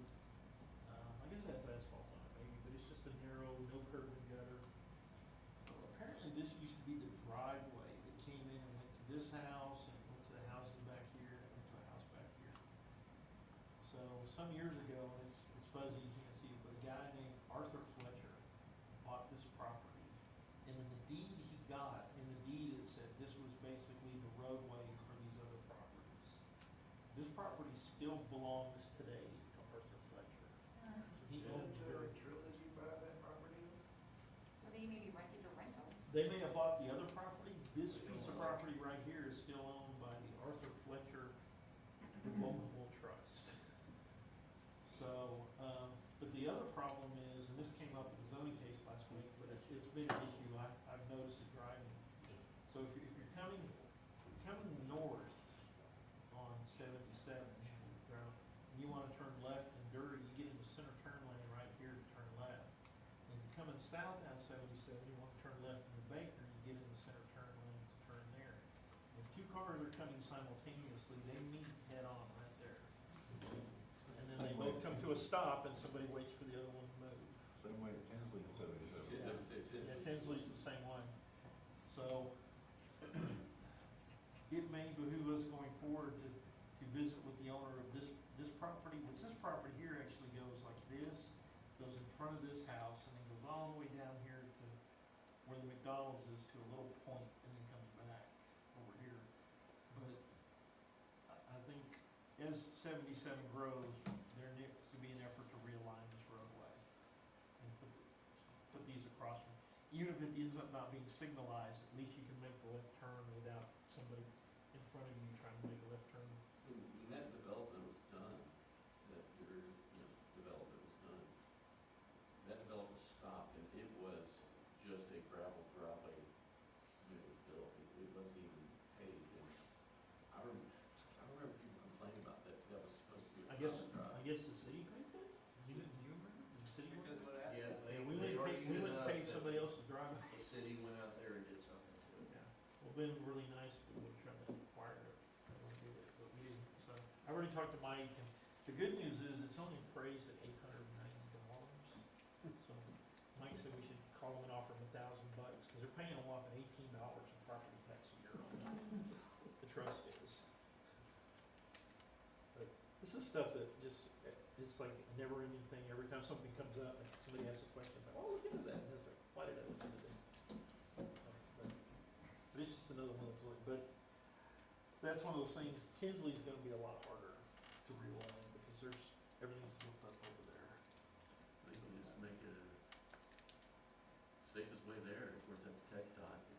Make it right in, right out. They can't make a left in onto, which I do that often. But you know how many times I'm like, okay, I'm not risking it, and I will go down to Carnes and come across. It adds a couple minutes, but it's better than that, going head on into somebody who thinks they need to run the entire turn lane down to go to Sefco. And I don't know if it's worth, with the resurfacing, to talk about doing something restricted with the turn lanes, to where it's not just one long continuous turn lane. I don't know if they entertain that or not, but. Just the medians and stuff. Yeah, at least in certain areas, just because it's. Put some chatter strips in there. I think they probably like that, because I think that's their intent is to stop some of this. Median would be nice. They look for Yeah, that I know. kind of stuff. Landscape, nice median. You just have to watch and then they're not doing overkill.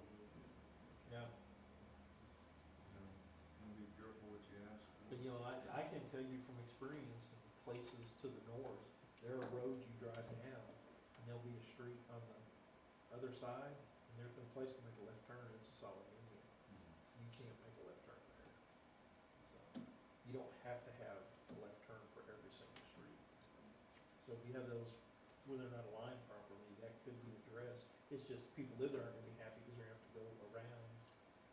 You have to turn somewhere else to get home. And Dewey, and I stopped doing Dewey because I just prefer going Tupelo to the light.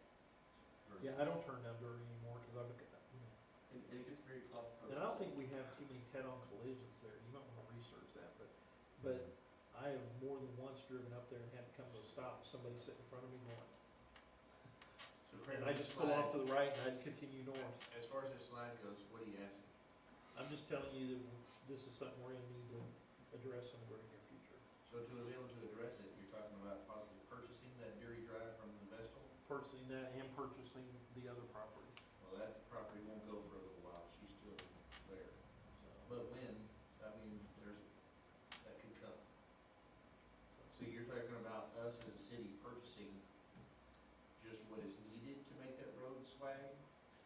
You may have to buy the whole property and then we can use what we need and sell the rest of it for commercial development. Like a sports complex on it. Or, There you go. Or office put a space. sports complex. Okay. We're getting close. Alright, so we'll just keep moving along.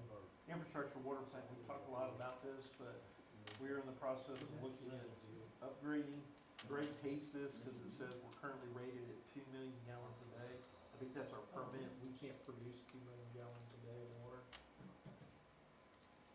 Brittany knows this because she came and had a tour and explained how our current membranes won't let us push as much water as originally you could, so. She's supposed to weigh on something too. We can still get you in. After school, I'll come again. After school, now, we'll get you set up, so. But, I think latest discussion is 9 million. Lorena is definitely interested in acquiring additional water from us, so I think we're going to get them on board to help make an investment towards that. It'll be an investment through future rates, but we can borrow against that and we'll pick up part of that cost, so. We're doing that. And then before I get too much into talking about the funding, so the next thing that we've got is the reservoir. There we go. And, we're looking at different options, a 2-chamber, 2,200 acre foot reservoir, estimated cost about 23.4, and that include rehabbing the other pond too. I don't think that did. You don't think it does? Okay. We're building a little bit smaller one for a cost of around 10 million. We've had discussions, we've had lots of discussions here recently with different people. So we've had discussions with the Brazos River Authority about acquiring contract water. We've had a couple meetings with Waco, we have another meeting with Waco next Wednesday. Wednesday or Thursday next week. Do a follow-up where our engineer, or Jed Walker can be there, Jacob Hensel's last one, but we want to have Jed there to talk about getting water from Waco. We've talked about trying to access purchasing or leasing some of their water rights. We've talked about the potential of doing what's it called, bed and banks, where they would basically pump a couple million gallons of wastewater effluent past our intake into the Brazos River, and then we could pull an additional 2 million gallons a day out of the Brazos River. So the effluent would be mixing with the river, but then we wouldn't be pulling it all out, but we would try to pull some, but there's a lot worse in the river than what's coming out of the sewer plant. Question, I'm seeing Reservoir Two allows an additional 0.43 million gallons a day. But then it says that includes giving Lorena 500,000 gallons a day and abandonment of wells, but that'll carry us through 2055? I don't think that math lines up. We're only gonna produce 4.43 more, but we're gonna give away or sell half. Yeah, well, Lorena's actually looking at doing, they're looking at acquiring additional contract water. So, yeah, this map doesn't work just on the reservoir. So that's been the issue, is can we find the water we need without building the reservoir? I think the concern is we still need to consider building some level of another reservoir there. Yeah, a second one, a reservoir number 2. You know, some of the That's what thought I'm reading, was, right? Reservoir 2 allows? yeah, this is reservoir 2. So, and there's 2 different scenarios they're looking at, a smaller one and a larger one. So, I pulled this out of a report that they did, just to get some of the numbers there. So this is what we're looking to build right here.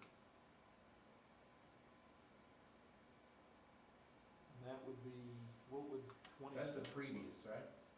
You're talking about building reservoir 2 in that spot, Yeah, here's the existing, 1A and B. 1A and B. This I didn't is think we where- could build there. You can build it, you have to build up. We gotta go up. 'Cause this is the floodplain right here. That's one we talked about Wait a minute. several months ago. That's a $24 million pond to do that.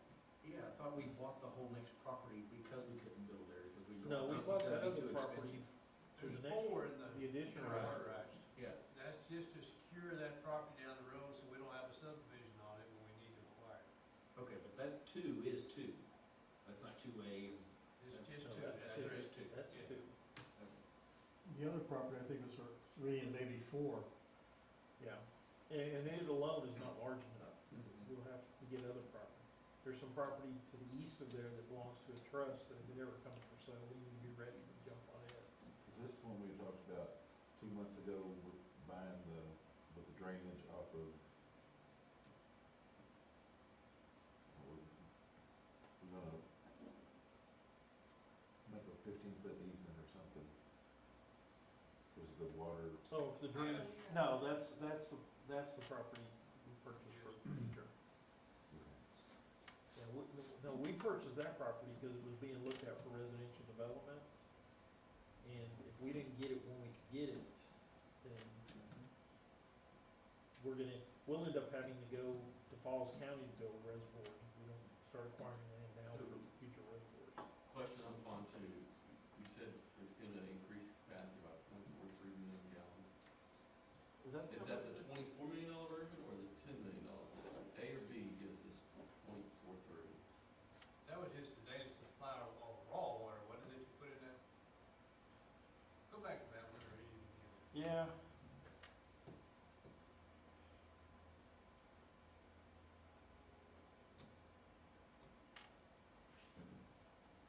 I guess that's based on how much total we can pull.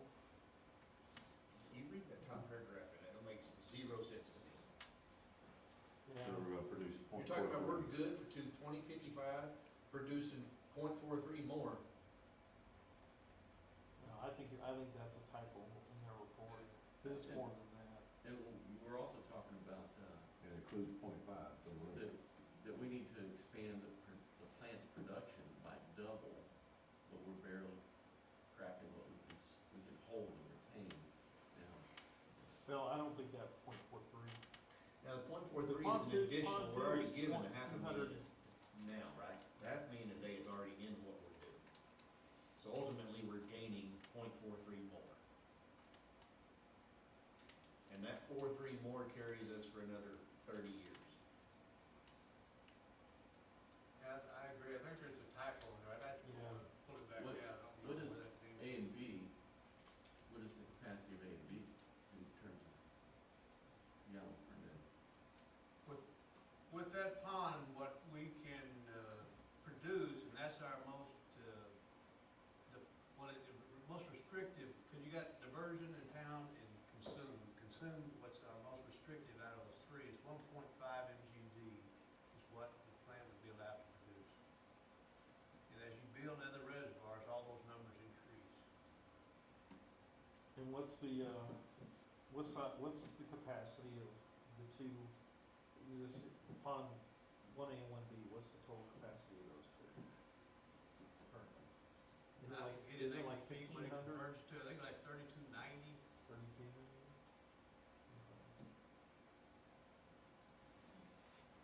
Is each one a little over 1,500? 1,550, 1,540? Yeah. Yeah.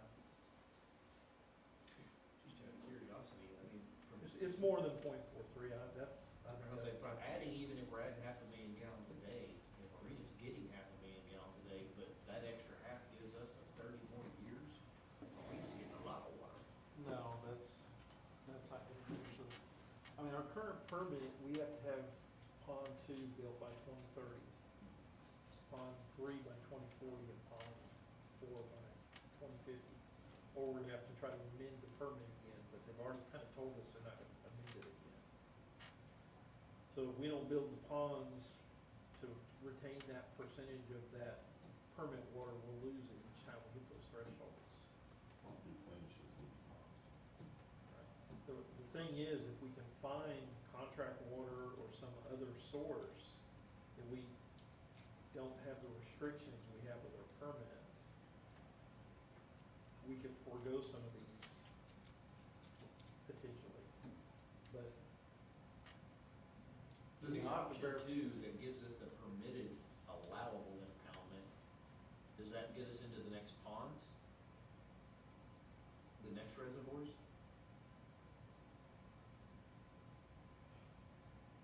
Or is the permit, is the 2,200 acre feet pond 1 and 2?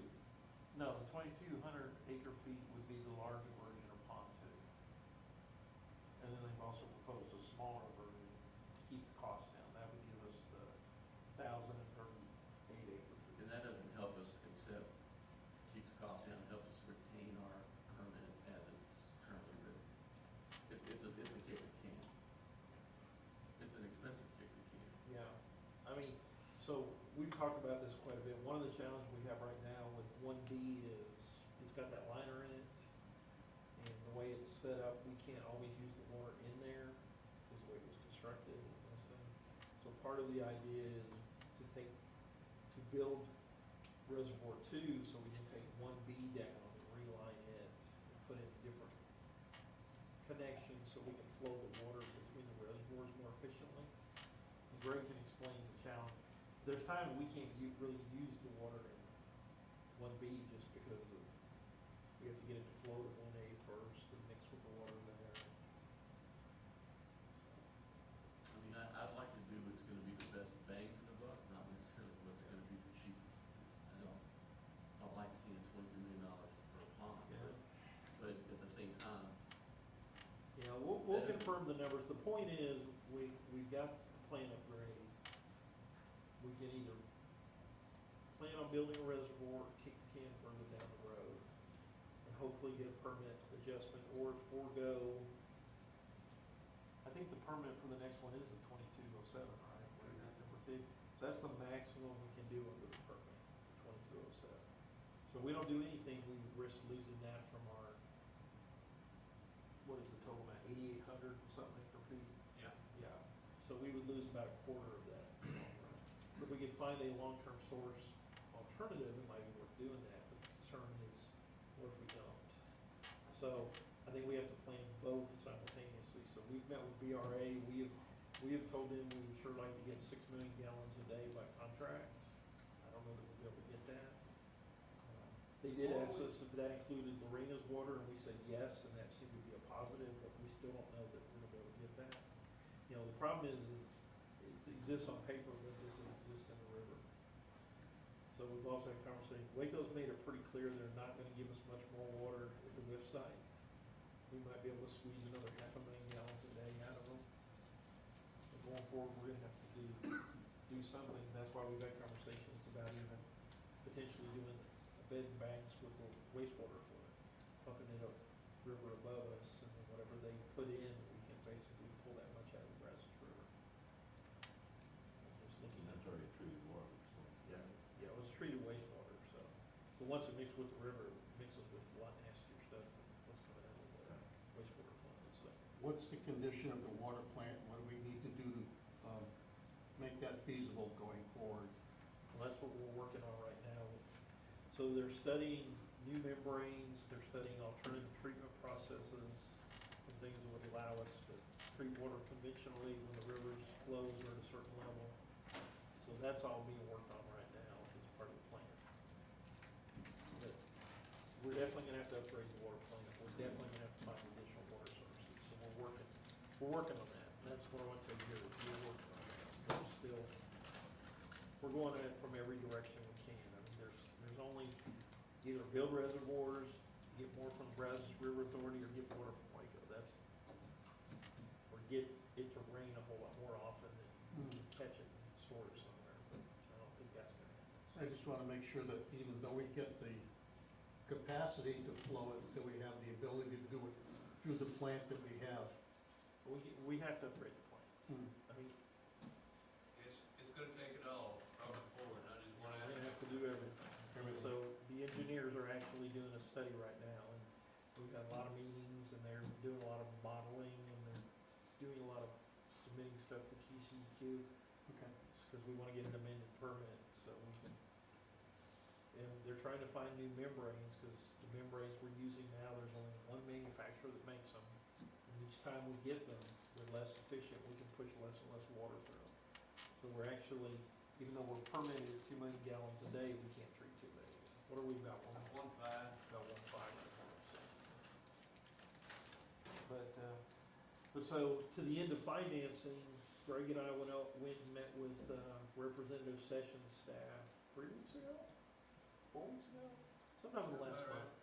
We went over there and met with them and kind of threw all this on the table and stuff. And they indicated that it's a project that potentially they would take forward, for a earmark in the 2025 federal budget. But they're looking at about $5 million, to be about the most they can do. I know. Yeah. So we've actually talked with the engineers, there are certain things they need from us by October in order to do that, so we're working on that. If you all are comfortable with that, we'll continue. I was telling them, we met with Representative Sessions' office, and they've indicated that they would be willing to take this project forward for a 2025 federal earmark of the 4 to 5 million range, put towards the reservoir portion of the project, because, what they say, we need a good story, and this is a good story. Is So- that on the shoulders of regional water supply, or what is the? Well, I mean, that's part of our selling Lorena point, wants is to we're provide a water. provider for Lorena and things like that, so it wouldn't just be helping us, it would be helping Lorena. And we have talked to Waco about, they've got five or seven. You know what their water rights is, how much? 5,670, I think, acre feet, remember that? Yeah, that they have like real water rights that they can pull whenever, and we've talked to them about even, would you consider doing a contract with us where we pull your water and we treat it and send it to you so you can serve that area of the city, and then let us have a portion of it, it's payment for us doing that. But they seem to think they wanna do something different with that water, so I don't know if that discussion, like I said, we're meeting with them next week. Waco city manager, Waco's assistant city manager, utility director, their engineers, and then our engineer, Greg and I, we're all gonna have this will be, I guess, our third meeting. You didn't go to the first one, but this will be the third meeting we've had with them in the last couple of months. So, they're interested in talking, it's just what they're willing to do. We're still working on that. Originally it was, we're gonna hook up to them at the WIF site, and we're gonna be able to get water, that's not, they're not gonna do that. They might let us, I think we could get another 500,000 gallons a day from them after that. They might do something for like 5 years, but they're not gonna commit long term. And then we also had a meeting, went to a thing the same day we met with Pete Sessions, went up to Itasca, and they have a really nice community center, or convention civic center, whatever it is up there. It's kind of right off the highway on a hilltop, the wind knocks you over, but it's a pretty nice place. But Texas Water Development Board was having a thing up there, and we went up there and met with them and talked with them about potential funding through them, low interest loans and stuff, told them what our project was, and kind of pointed us in a direction, and said, the next, give us the timing on the different funding cycles and stuff, and so if we wanted to try to push forward this around 25, we're in a good position with where we are with everything right now to do that. So between those low interest loans, which can get pretty low, the funding you can save there, getting some money from the federal government to help, and then if we can get Lorena or somebody else on board to help pick up some of that cost, we're hoping we can reduce that 20+ million down to a little bit more manageable number. But right now, we're looking at anything and everything to do that, because reasonable to come back and say, we're gonna push the rates up to fund another $30 million a year. So I just wanted to update you on that. That's kind of where we are on all that. And I wish I had more definitive stuff, but if there's water out there somewhere, we're gonna find it. We'll keep working on it. Keep putting pressure. If any of you know any of the officials with the BRA, tell them how great they are and how much we love them and appreciate them. Maybe buy them lunch or something, that might help, but they understand where we are, they understand what we're doing. They are taking a look at some rights that are out there that aren't being used and talking about pulling those back just because they're not being used. So next project, industrial lift station upgrade. This is one of the few phase 2 projects in the current master plan that has not been done. It's almost at capacity. So the story is, when the Robinson Industrial Park was built, Mr. Dummel, to develop it, built a lift station to serve the entire Robinson Industrial Park, more than enough capacity. And then he went across the creek and over off the Surrey Ridge, and he built 2 phases of really big residential area and sent all the wastewater to the industrial lift station. He used up all the capacity that was there for the rest of the industrial park. So there is no, the only capacity that's there right now is if they build something that just has restrooms and a break room, they can do that. But if they had somebody that came in and said, I need 100,000 gallons of wastewater a day, there's no capacity for that. So they're really limited on what they can do there. So we definitely need that. We also have a pretty significant multifamily retail development that's looking at the corner of I-35 Service Road and Surrey Ridge. And their only option is to go to the industrial park lift station. And so the industrial park remaining phases, it has up to 13 additional pad sites.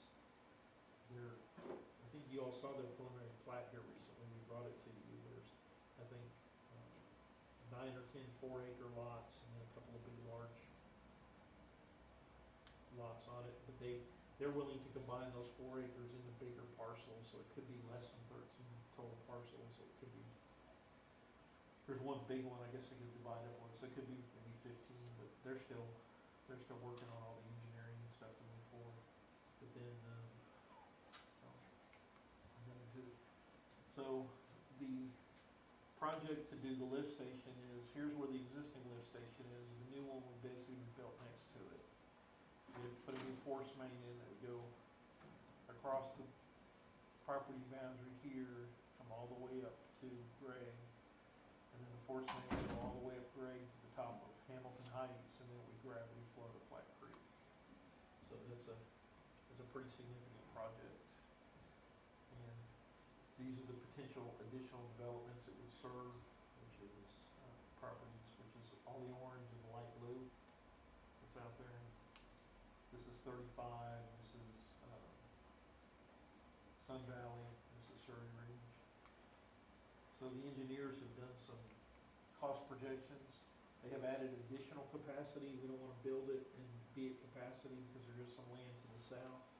There's even some land across Surrey Ridge that we've had some conversations with Waco about maybe doing a little swapping. We're building some extra capacity out that way. So we're looking at a total cost of about $5.4 million, and the breakdown would be $2.2 million would be our cost to just replace what we currently have to take on the existing flows. About $1.35 million for the additional capacity, and then for the industrial park developers, based on what they've said they want, it would be $324,000, but we're going to give them the option to purchase a little more of this. And then for the 57-acre multifamily retail, it'd be a little over $1.5 million would be their share, to share the cost of building the lift station. So they've been made aware of these costs, and, they are. George, are you still back there, George? Yeah, they're on the agenda for next week for rezoning, right? This property with the multifamily? Yeah, it's multifamily. Yeah, so their intent is to try to go forward with that project. They're gonna wanna rezone the back portion of multifamily, leave the commercial at the front, so it goes to P and Z next week. So, but we're gonna have to upgrade this lift station to make that happen, to make any more development happen out that way. They're aware of their share of that cost? Yes, yes, I have passed on to them their share. And this is the potential development they're looking at. This is the commercial, and then this is the multifamily. I think these are all three-story buildings. We got a couple over here across the creek, and then, How are they gonna have access across the creek? we're gonna have to build a bridge. Man, that's gonna be, It's gonna be really expensive. Yeah, I think they're gonna come back and decide that stuff across the creek could make a nice little looking area, or parks for playground. And maybe fit a few more apartments. They're going for MF2, right? So they can go to 31 units per acre for density. pretty dense. And then, this is the preliminary plat you saw for the industrial park, so this is this is FedEx, this is the XPO trucking, and so all of this, would be, they build this roadway through here. And then the lift station is located about right here.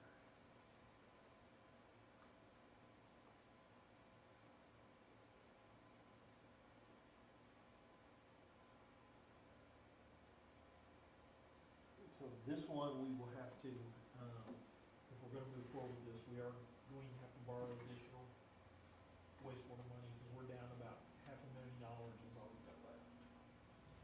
And, if you remember the rate thing we talked about, there was figured into the rates that you were presented was a new bond issue with $5 million for water and $5 million for sewer.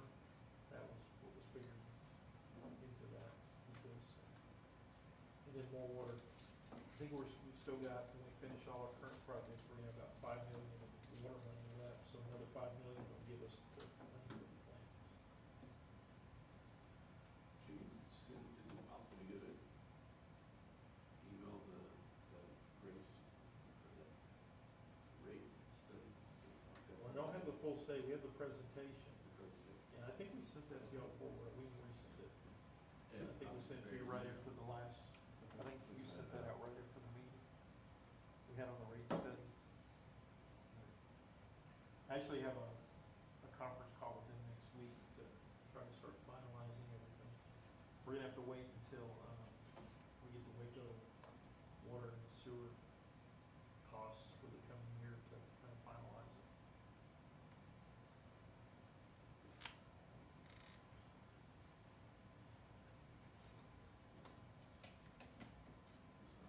It's not showing up in the search, but Do it? I said that email, it didn't show up in a search, but, Okay, well, we can resend it, I can resend it tomorrow. I can find it, so, and just kind of give you an idea how all this benefit, this is where that new warehouse, if you've been out on Industrial Park Boulevard, you may have seen that big warehouse out there. That's on the current tax roll, a little over $3 million, so, you get $3 million. and Craig, just as I said, Do what? I found it. Okay.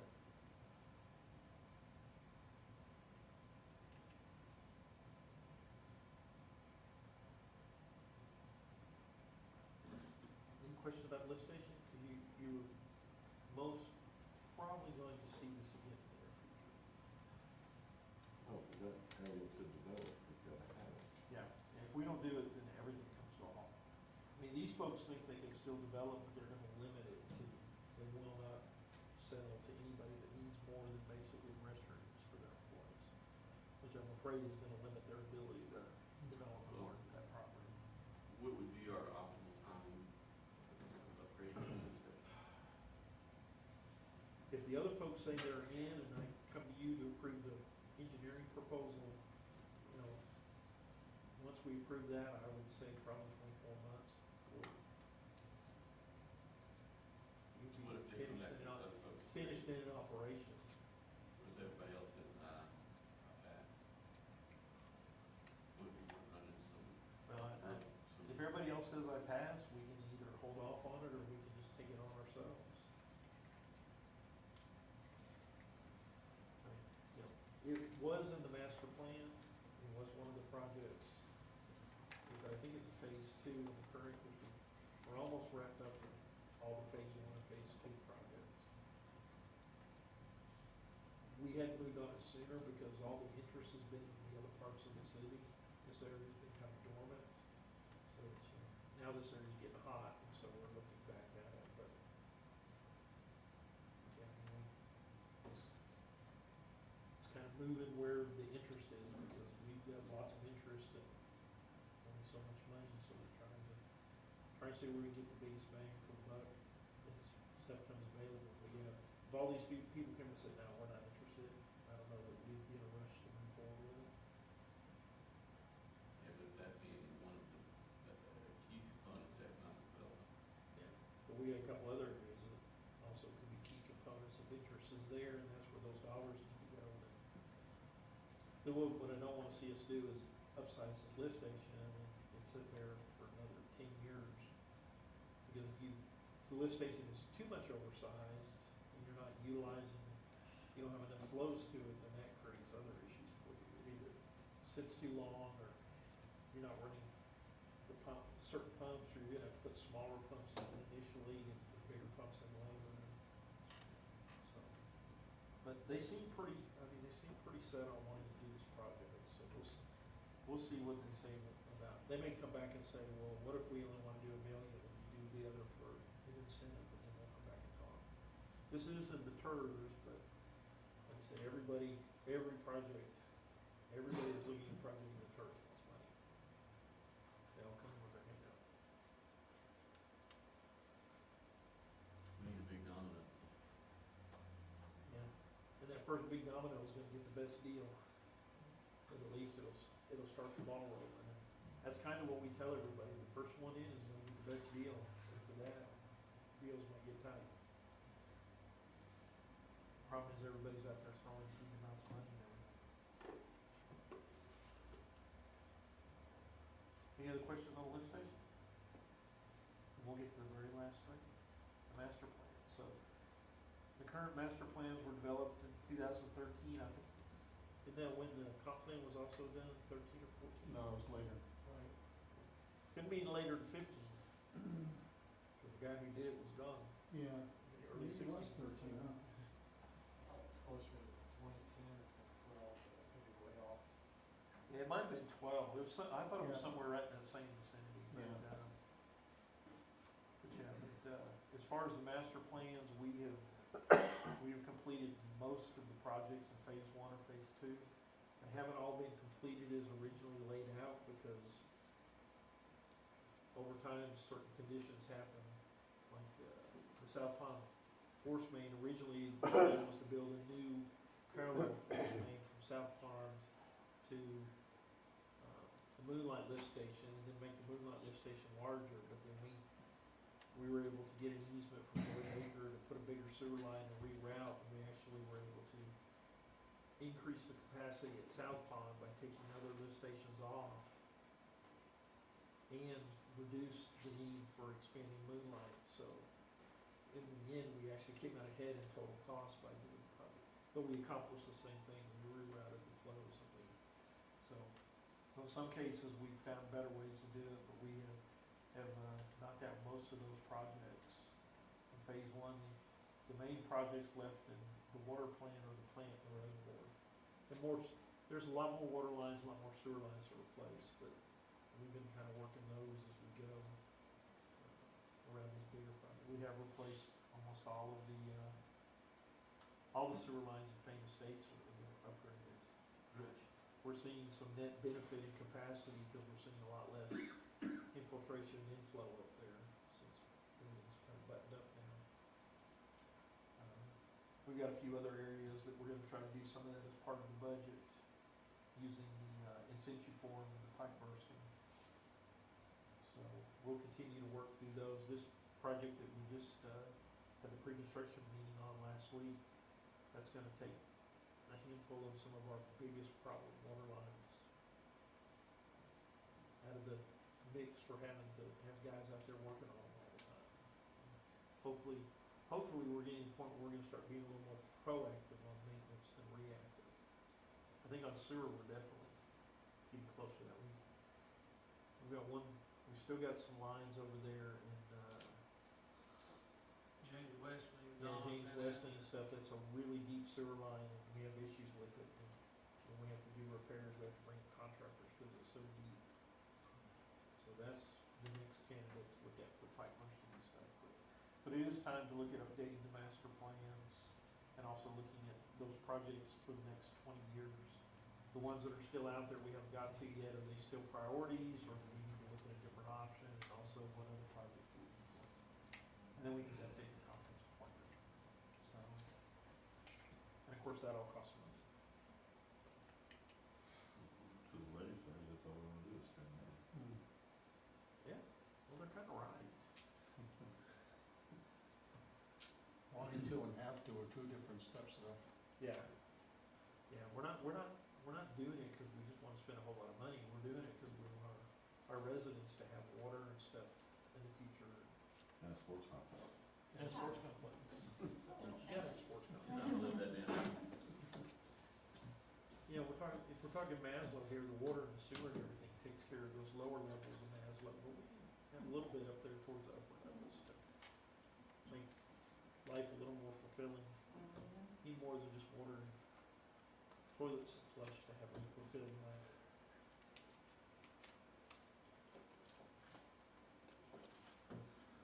So that kind of wraps everything up, but that's a lot of what you're gonna see coming at you over the next 2 years. Is there anything we need to make decisions on tonight to make, to have you moving forward that are immediate, access issues? No, like I said, a lot of what we talked about here is what I talked about here, so I think we're all kind of on the same page anyway. I just really I wanted to verify and also bring you up to date on, because we don't always get a chance. I send my little weekly emails out, but y'all notice here lately, those are all usually like 6 p.m. and I'm trying to get them in so I can go home. So I'm not always as. You're allowed to write those at home, we're glad families. Well, my wife's usually going, dinner's ready, when are you going home? But yeah, it was a good opportunity to update you on everything that's going on and what's happening. And we needed to have a party to welcome the chief. We needed a party to welcome you. Oh, yeah. This is his celebration, so this is how we celebrate in Robinson. We work. First official Robinson dinner. Yeah. Work. All for me, right? So if you have any questions, if I have an answer, if you wanna email me questions, you can. If there's anything you want, if you want me to send you this, I can email you this tomorrow. You said you found the right. And, yeah, just about the time I said I found it, she emailed it out, so I think y'all have it, or you send it to everybody, or just me. I just sent it to you for acknowledgement if everybody else submitted it, Well, I mean, it's not. or if they had it, I can send it. Sounds like we have it, right? Jimmy, didn't you find it? It's there, you might have to go back to January, late January to find it. That email for the rate study, but, Yeah, it was on the January agenda. yeah, it was, my first few searches didn't pop up.